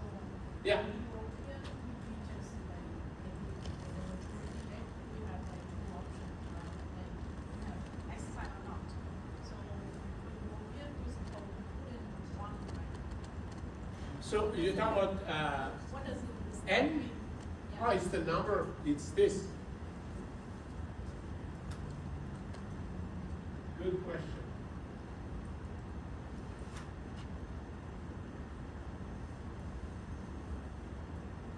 Yeah, I removed it. So let's say we start here. Here's a step. Here's another step. Right? And so the more step we have, so the point is that this is like, you can think of this as an indicator of volatility, right? If you have the same volatility, the more steps, the smaller the range within each step. But these are so in this case, there's 1, 2 steps, right? That's the idea. And the more steps you get, the more possibilities you have at the end. And therefore, the more accurate you're likely to be. In my previous calculations, I only assumed 1 step. Actually, I can still do that. I assumed 1 step only, just to make it easy to explain. But in reality, we want to use many steps like this. For American, yes, because we can do this by any time. But even for Europeans, you know why? Because the more steps you have, the more final nodes you're gonna have. And the more final nodes you're gonna have, the more accuracy you're gonna get, even for Europeans, in particular for Europeans, right? Just Because take it instead real- of now saying there's only 2 possibilities, now there's 3 possibilities. And then if you have more steps, then there's more possibilities. You see the idea, right? The more It's just like. final stock prices you're gonna get, right? The more accurate your estimate is gonna be, even for European options. It's Think- just the method to estimate. Hmm? That's just the method to estimate. That's exactly right. It's just a mechanical method, literally, and you decide on the number of steps. But generally speaking, the point is you want you want to use as many steps as possible. So basically, the European or the American just impact the formula to calculate the full price, and that is not. And the real difference is this. The real difference between American and European,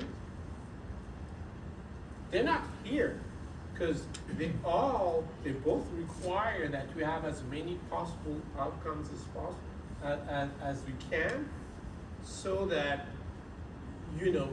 no one can tell us, oh, you've only made 2 projections for the whole year, you only have 2 final prices at the end of the year. That does not sound right, correct? So we want many projections, and that's where the number of steps are relevant, right? The main difference, though, between European and American calculations have nothing to do with the end. It's what happens in the middle. In the middle, when we use European options, we just compute present value of this, present value of these 2 here, and then compute the present value of these 2 here. That's it. For American, we do the same thing, compute the present value of these 2, But then compare that value, continuation value, with the intrinsic value or the exercise value, the money you make if you exercise. And then choose the highest. Same thing here. You can put the present value of these two here, just like you did for European options, but you compare that with the money you would make if you exercised it right here. And you choose the highest value, right? That's the difference, is what happens in the middle, right? And by the way, once you're at the end here, right, it's just present value once again. So literally it's what happens in the middle that makes it difference, makes a difference if it's an American option versus a European option. Does that make sense? Right. And again, the number of steps is really about being able to say, oh, I have more than 2 final stock prices for the year. Make sense? Yeah. Other questions, folks? Right? So conceptual understanding is extremely important because obviously we're going to use tools on Excel, right? But if you use tools on Excel and the formula is already entered for you and you have no idea what it does, that's trouble, right? So, all right, so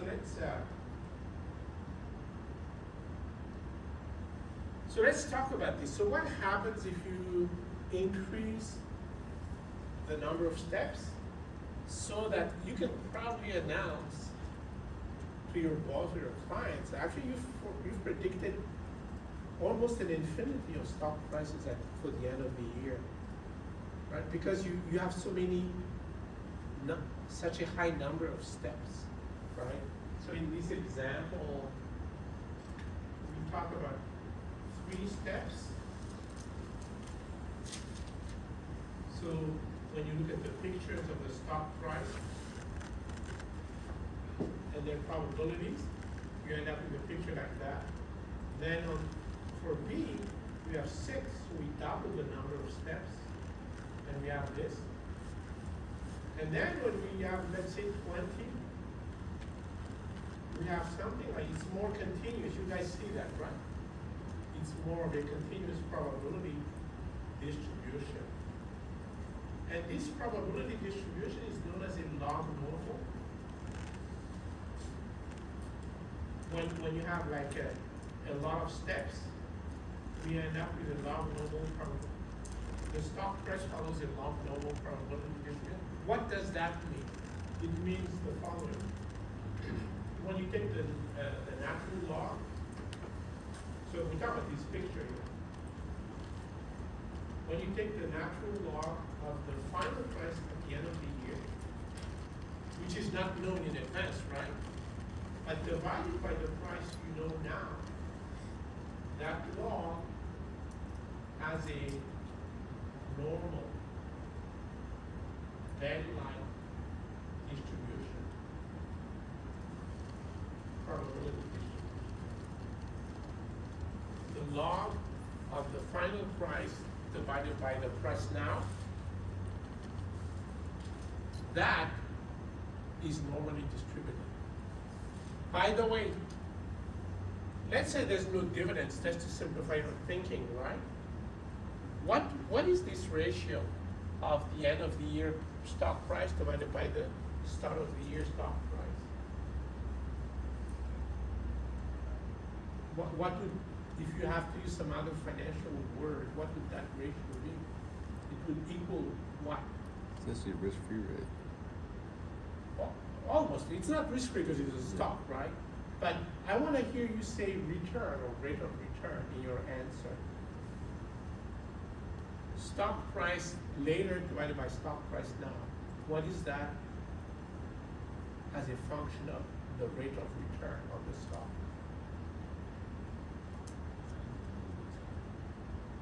Anyone? Edward, you're saying something I can't hear because there seems to be AC. I don't know what that is, but is that AC? Yeah, something like that.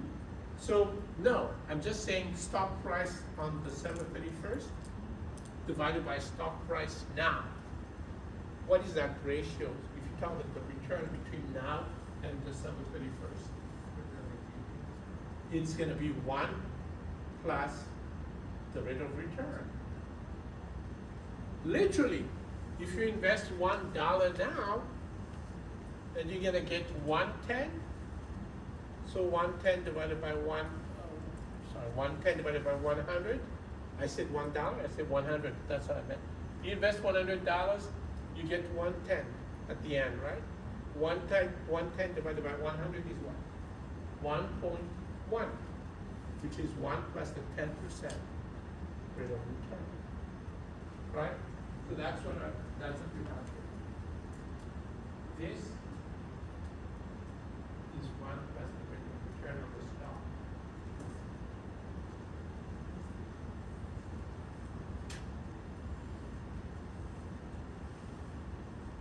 But really, this is simple.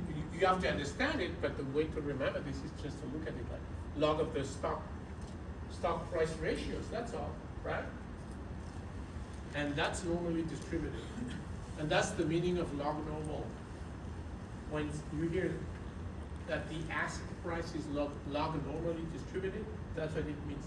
The log of stock price of the asset ratios is normal. Why is this important? Because this is the main assumption of the Black-Scholes model. That the stock price behaves like that. As in, if you take a stock at a given point in time, compare it to now, compute the ratio, take the log, whatever that value is, it's normally distributed. That's the main assumption of the Black-Scholes model. Questions? Okay. So, does anyone recognize that? That's the Black-Scholes formula for call option. Right? Do you notice something? Call option is like a number of shares of stocks minus some fixed amount of money. Do you recognize this from somewhere? Yeah. We had this insight when we talked about the binomial model. In fact, when we talked about the binomial model, what did we call this? And we, something times the stock price, the number of shares per call. What did we call it? There was a Greek name for it. I forgot. Peter or that. Loss of memory is a serious thing. Come on, folks. It's delta. Huh? Delta. Delta.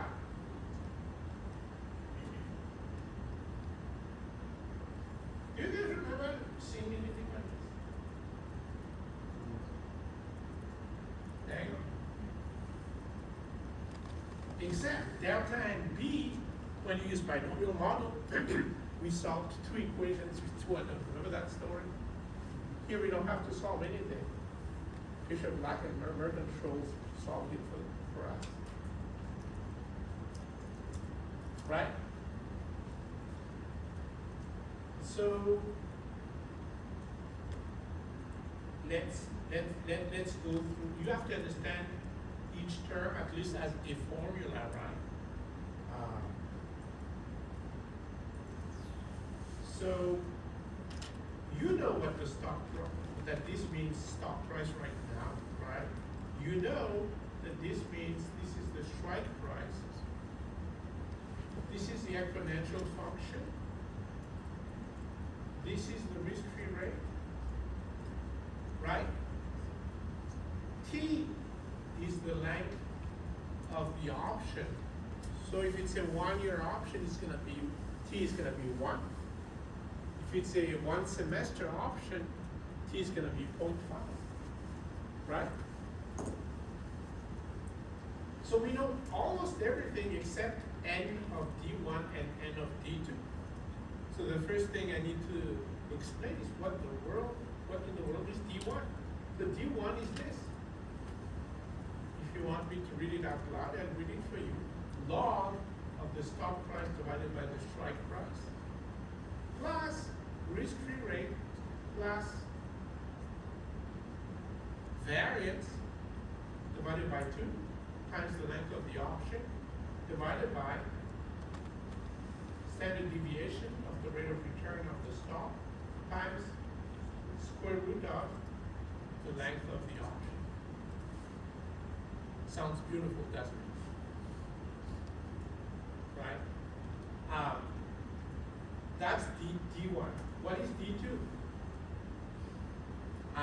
That's easier. Don't you like it? It's whatever I just said, if you listen. Minus sigma times square root of t. That's it. Question. So it's just a formula. You plug in the numbers. Isn't that beautiful? No solving equations, no running trees, whatever. Right? That's how you get a Nobel Prize. Right? Although, as I mentioned to you, this actually came before the binomial model.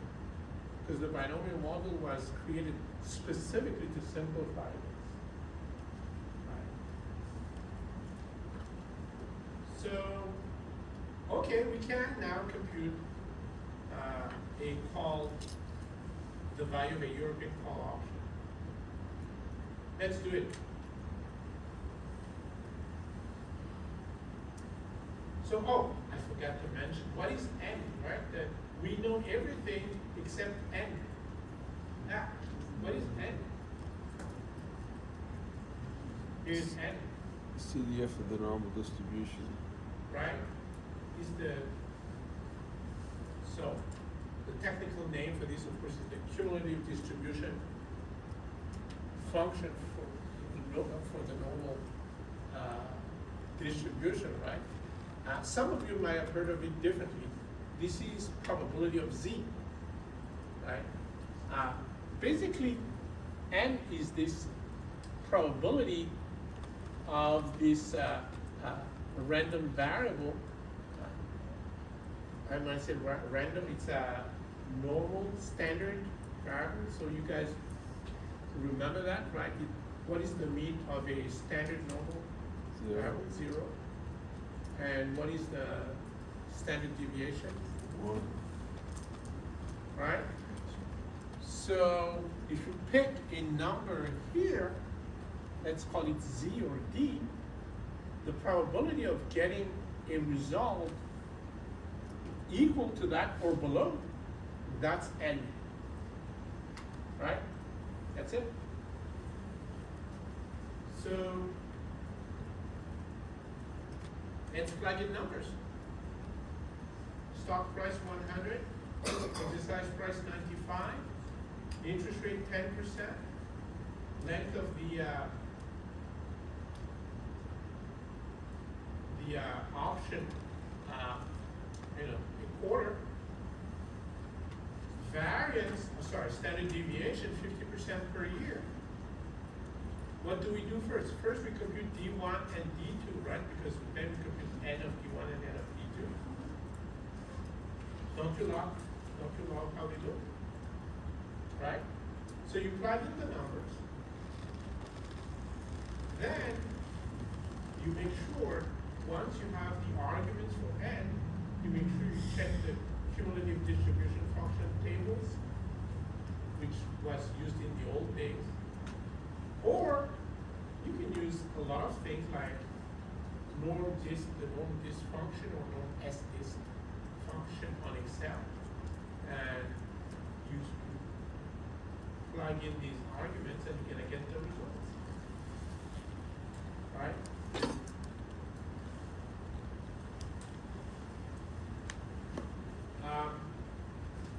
D1 was 0.43, right? What is the delta of this call option, anyway?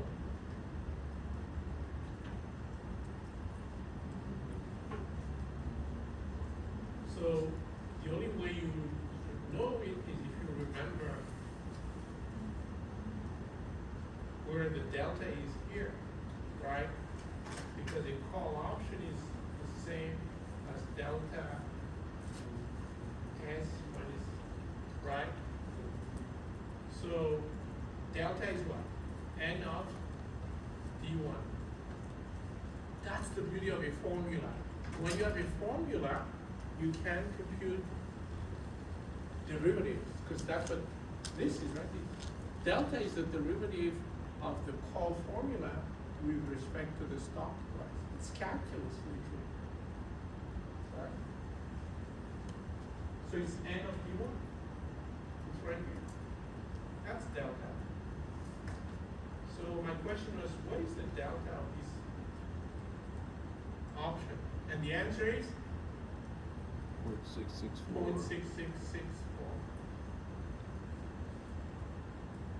Right? When the stock price was up by $1, this call option was up by $0.6664. Now we can plug in the numbers because we know the stock price and the exercise price. And we get $13.70. Right? And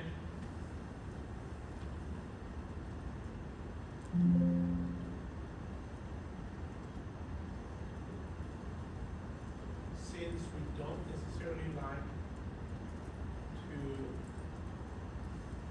plug in numbers, of course you also have a Black-Scholes pricer. So you know what you do. Plug in the inputs, and then it's going to compute for you the value of the option, right? So let's do that, right? So again, all that this is the formula. Do we understand? Right? Except I didn't put the formula there. I just so that this is actually just VBA code where I express the formula. That's all that this is. So so let's do it. So what did we get? We have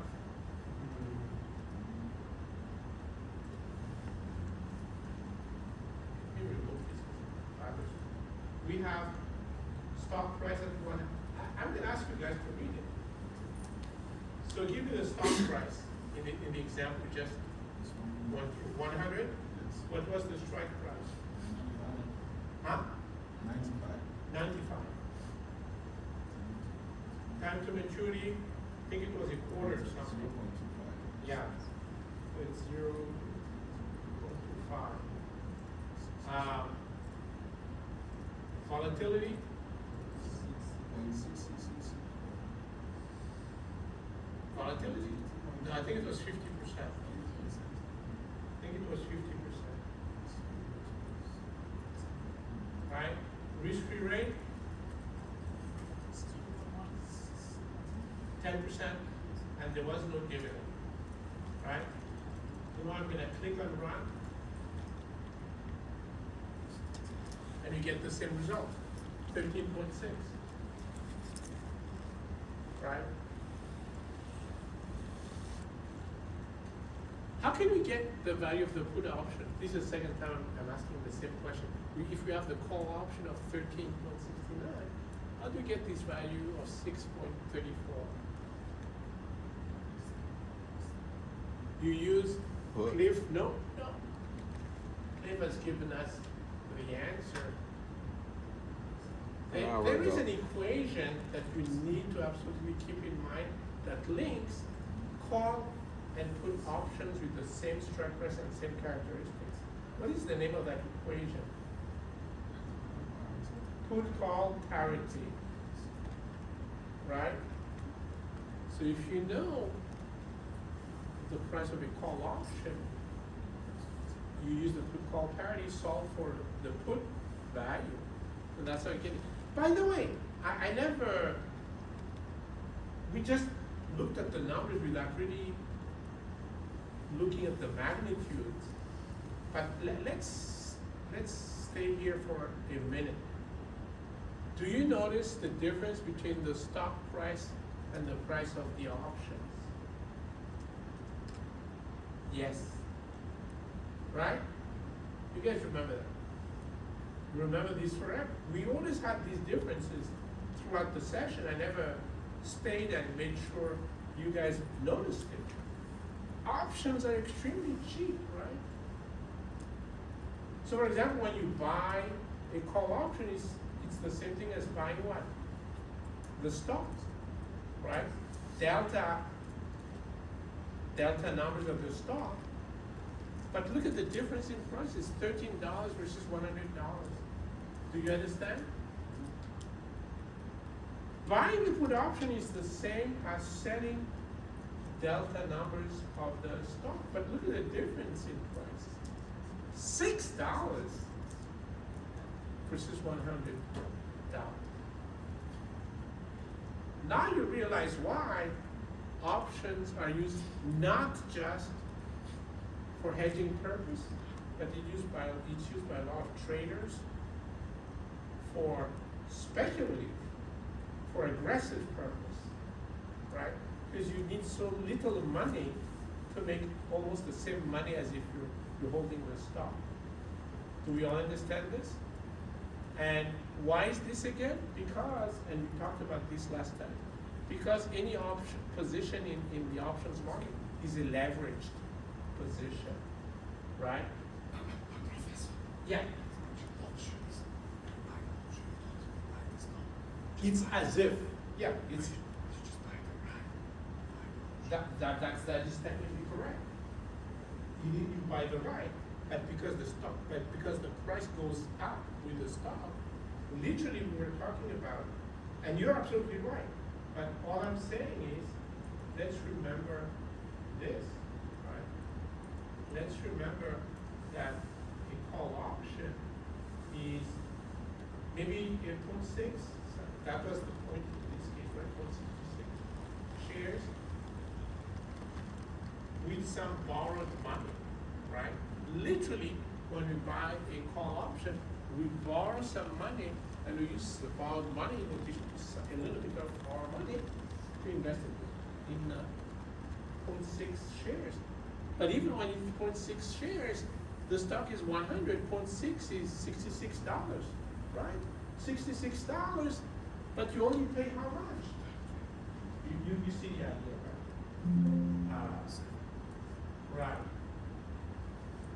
$66 versus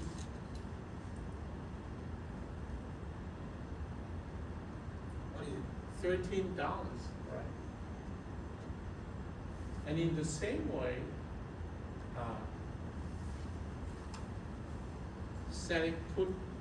buying a put option is like selling a number of shares that you know that will give you $100, right? But you only pay $6 for it, right? In fact, maybe I don't know if I have it somewhere. Let's see if I have it. The delta of the put option.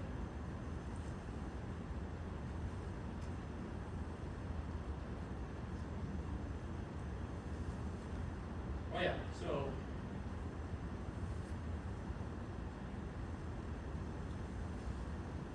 here's the delta of the put option. Let me go back here, right? So this is the stock, right? And delta is -1 minus n d1, which is the same as n d1 minus 1, right? So in this particular case, this numerical case, selling one put option is the same as selling, so what's the difference? 1 minus 0.66, what is that? It's too late for me to work out. 0.34. So 1/3, right? 1/3. When you buy put option, this particular put option, it's the same as selling 1/3 of a share. But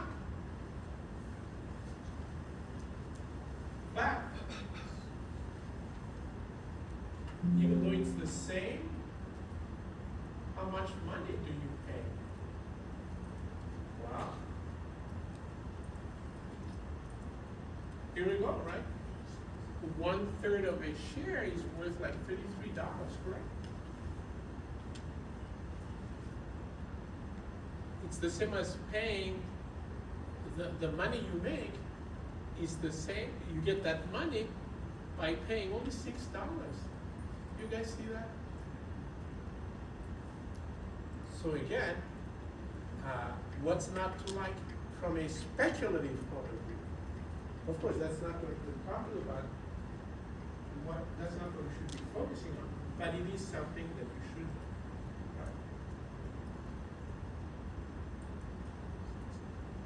Right? By the way, I'm not gonna show it to you, but you know that we have that binomial pricer, right? So if I plug in all these numbers in the binomial pricer, we get 7.09 versus, let's see what it is. Yeah, versus as for the European option, 7 point, sorry. If we plug in the example for the binomial model, right, we're gonna get $7.09. The original result we got with 99 binomial steps is $7.08. So you guys see what's going on.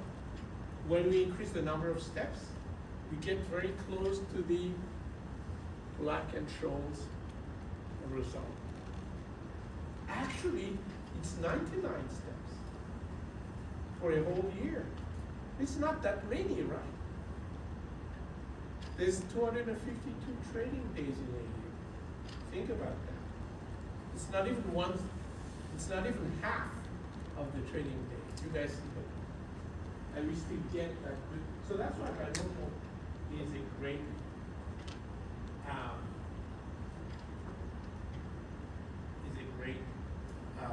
method. For those of you who died to know the Black-Scholes formula for put options, here it is. How do you get it? You could just use put-call parity. You use the formula for call, plug it in. This is what you get, right?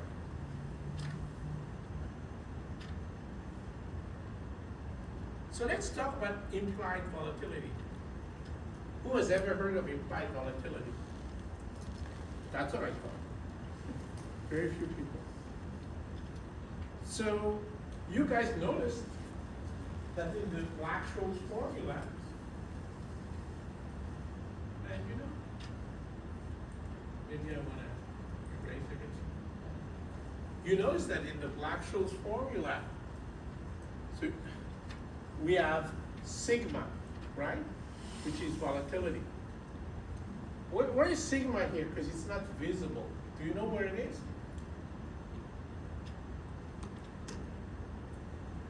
It's hidden in some of these variables.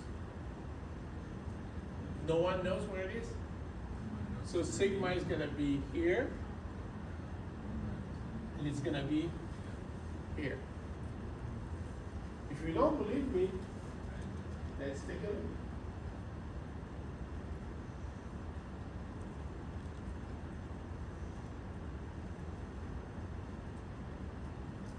Sigma here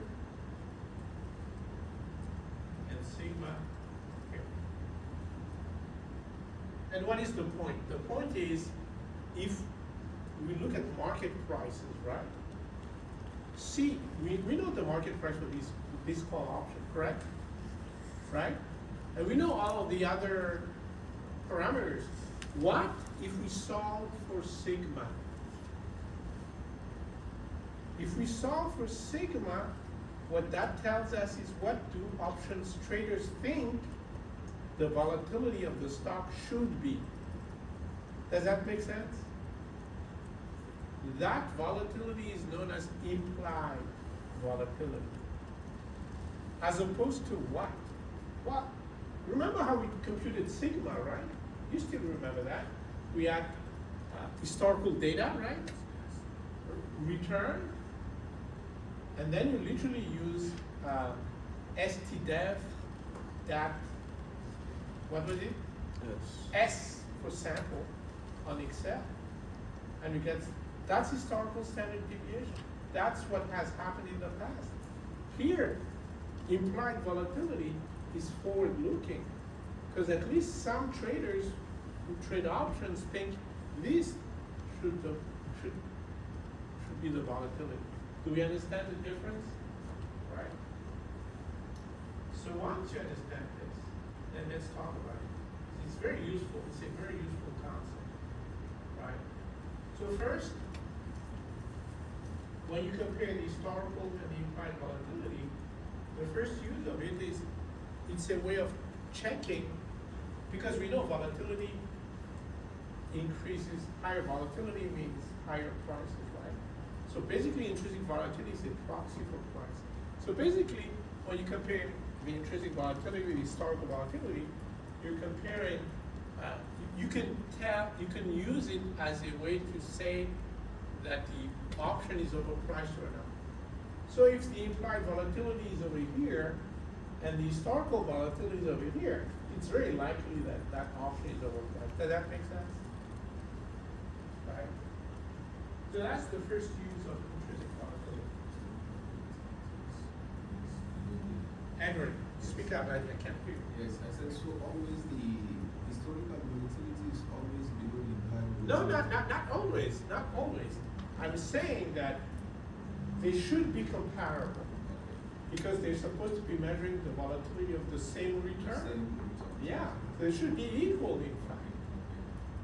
And all I'm saying is, so for sure, sometimes the intrinsic volatility is below. Our benchmark is historical volatility. Sometimes the intrinsic volatility is below, sometimes it's above.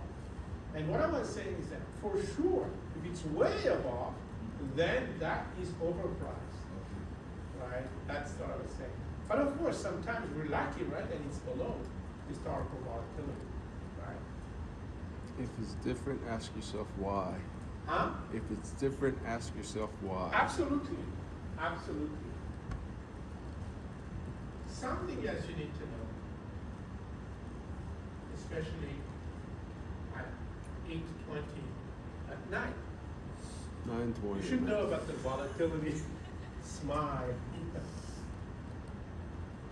What in the world is that?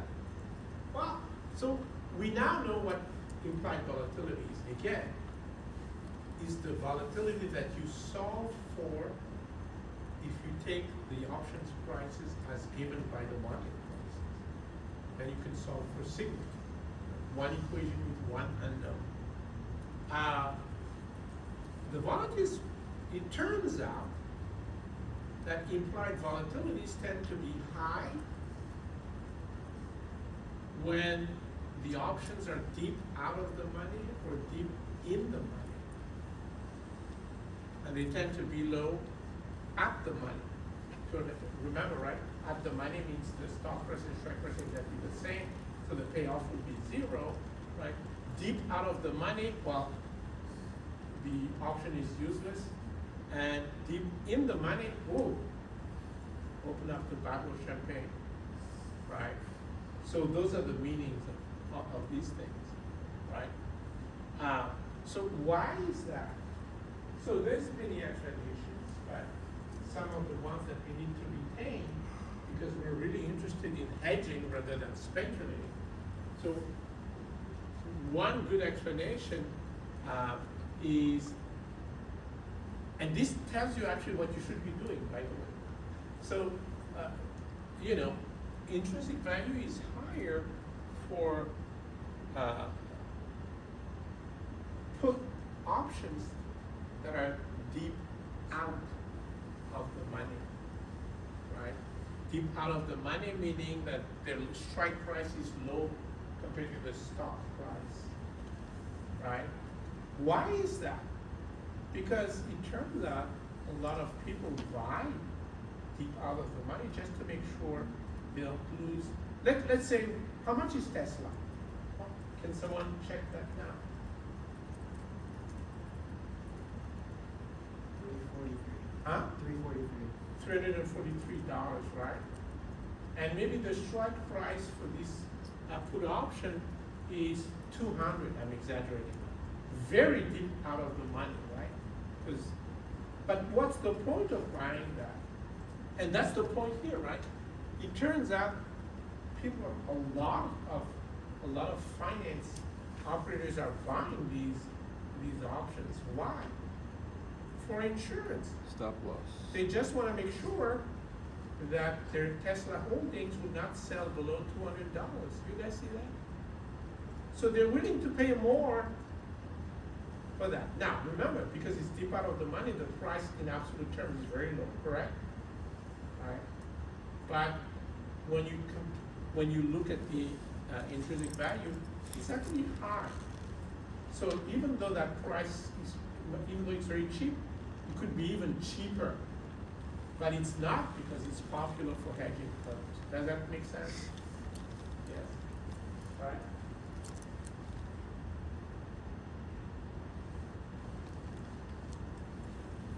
So if there's dividends, you can use the Black-Scholes. Here's the only thing you do. In the whole formula, you have S0. Remember that? Well, every time you have S0, replace it with S0 minus the present value of the dividends that are paid while the option is alive. Very simple. Make sense? And why would you do that? Because dividend is irrelevant at the end of the options life. So, just remove it out of it. Remove it out of the value of the stock. We already talked about this. Let me make it official. Based on the Black-Scholes formula, the delta for a call option is probability, cumulative probability, right, of some number. So it's a probability, so it's positive, but it's less than 1. The delta for a put option, remember, it's this one. It's a probability that's less than 1 minus 1, so it's going to be negative. The delta of the put option is negative, and we do have a formula. So that's the beauty of having a formula for options, because you can compute, or if someone else has computed the derivatives using calculus for us, right? And we can just plug in numbers in these deltas. And again, just a quick reminder, because we're nearing the end, right? Why do we need to know the delta? Well, because when you hedge, you want the total delta to be 0.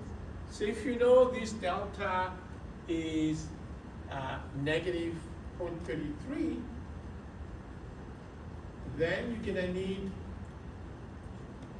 3 put options, because 3 times negative 0.33 is minus 1, right? So 3 put options will have a delta of minus 1. And I have my stock, which has a delta of 1. I'm done. I have a delta of 0. Right?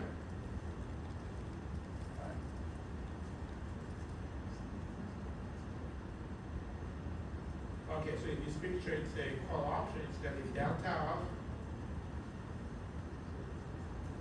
0.6. So I think this is going to be the end. Just confirming what I told you, right? So generally speaking, the idea is you buy put options as insurance for your portfolio, right? Now, please note the following, because it's not as easy as just thinking of your portfolio and buying put options, because you have the choice of using put options on the individual positions, right? And then using a put option on the whole thing. Does that make sense? Do we understand this? Right? So whatever works, really, right? Now, some limitations. Sometimes the put options you find are too short, right? It doesn't hedge for the whole time that you want to be hedged. And so the other thing is these deltas do change over time. And this is the next thing, this is the last thing we're gonna talk about now. So because delta changes over time, right? What do you have to do? Rebalance. If you really want a delta of 0 all the time, you have to do what? Readjust the number of put options, right? You guys understand this? That's known as dynamic hedging, right? Please remember, the portfolio is already hedged in the sense that you use the covariance structure, right? To choose the weight and all of that. But now this is an additional layer of risk management, right? And like I said, when you really have trouble finding the right put options, so one way you deal with this is you sell call options instead. You find the right ones. And if you really cannot find them, then what's the solution? I told you what the solution is. If the delta of the put option is negative 33, right? And you wanna buy 3 put options to have a delta of 1,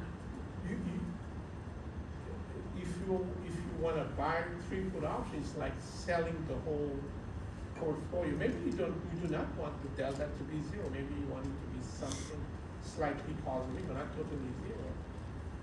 Let's say you just want to buy 1 put option instead of all 3 of them. So the delta is negative 0.33, right? So what do? You can't find a put option? Sell 1/3 of your portfolio. Do we understand it? Questions, comments? Other than, can we go already? Right? So next time, we're gonna talk about futures, and hopefully we're gonna be able to finalize everything with, actual use of the Greeks and things of that sort. I also wanna spend more time on more advanced valuation methods. So far you've heard of binomial, Black-Scholes.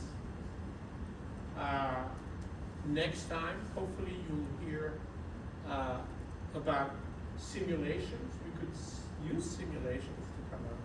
We assume some sort of a stochastic process for the stock price, and we're gonna use simulations, right? What else is there?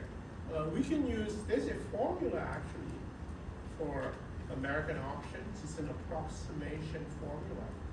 Interestingly enough, the initials of the researchers who came up with that American option formula are the same as Black-Scholes initials, so very easy to remember. I'm trying to remember anything else that, we'll know when we see it, but those are additional methods that we're gonna be talking about, right? All right, folks, thank you, and I will see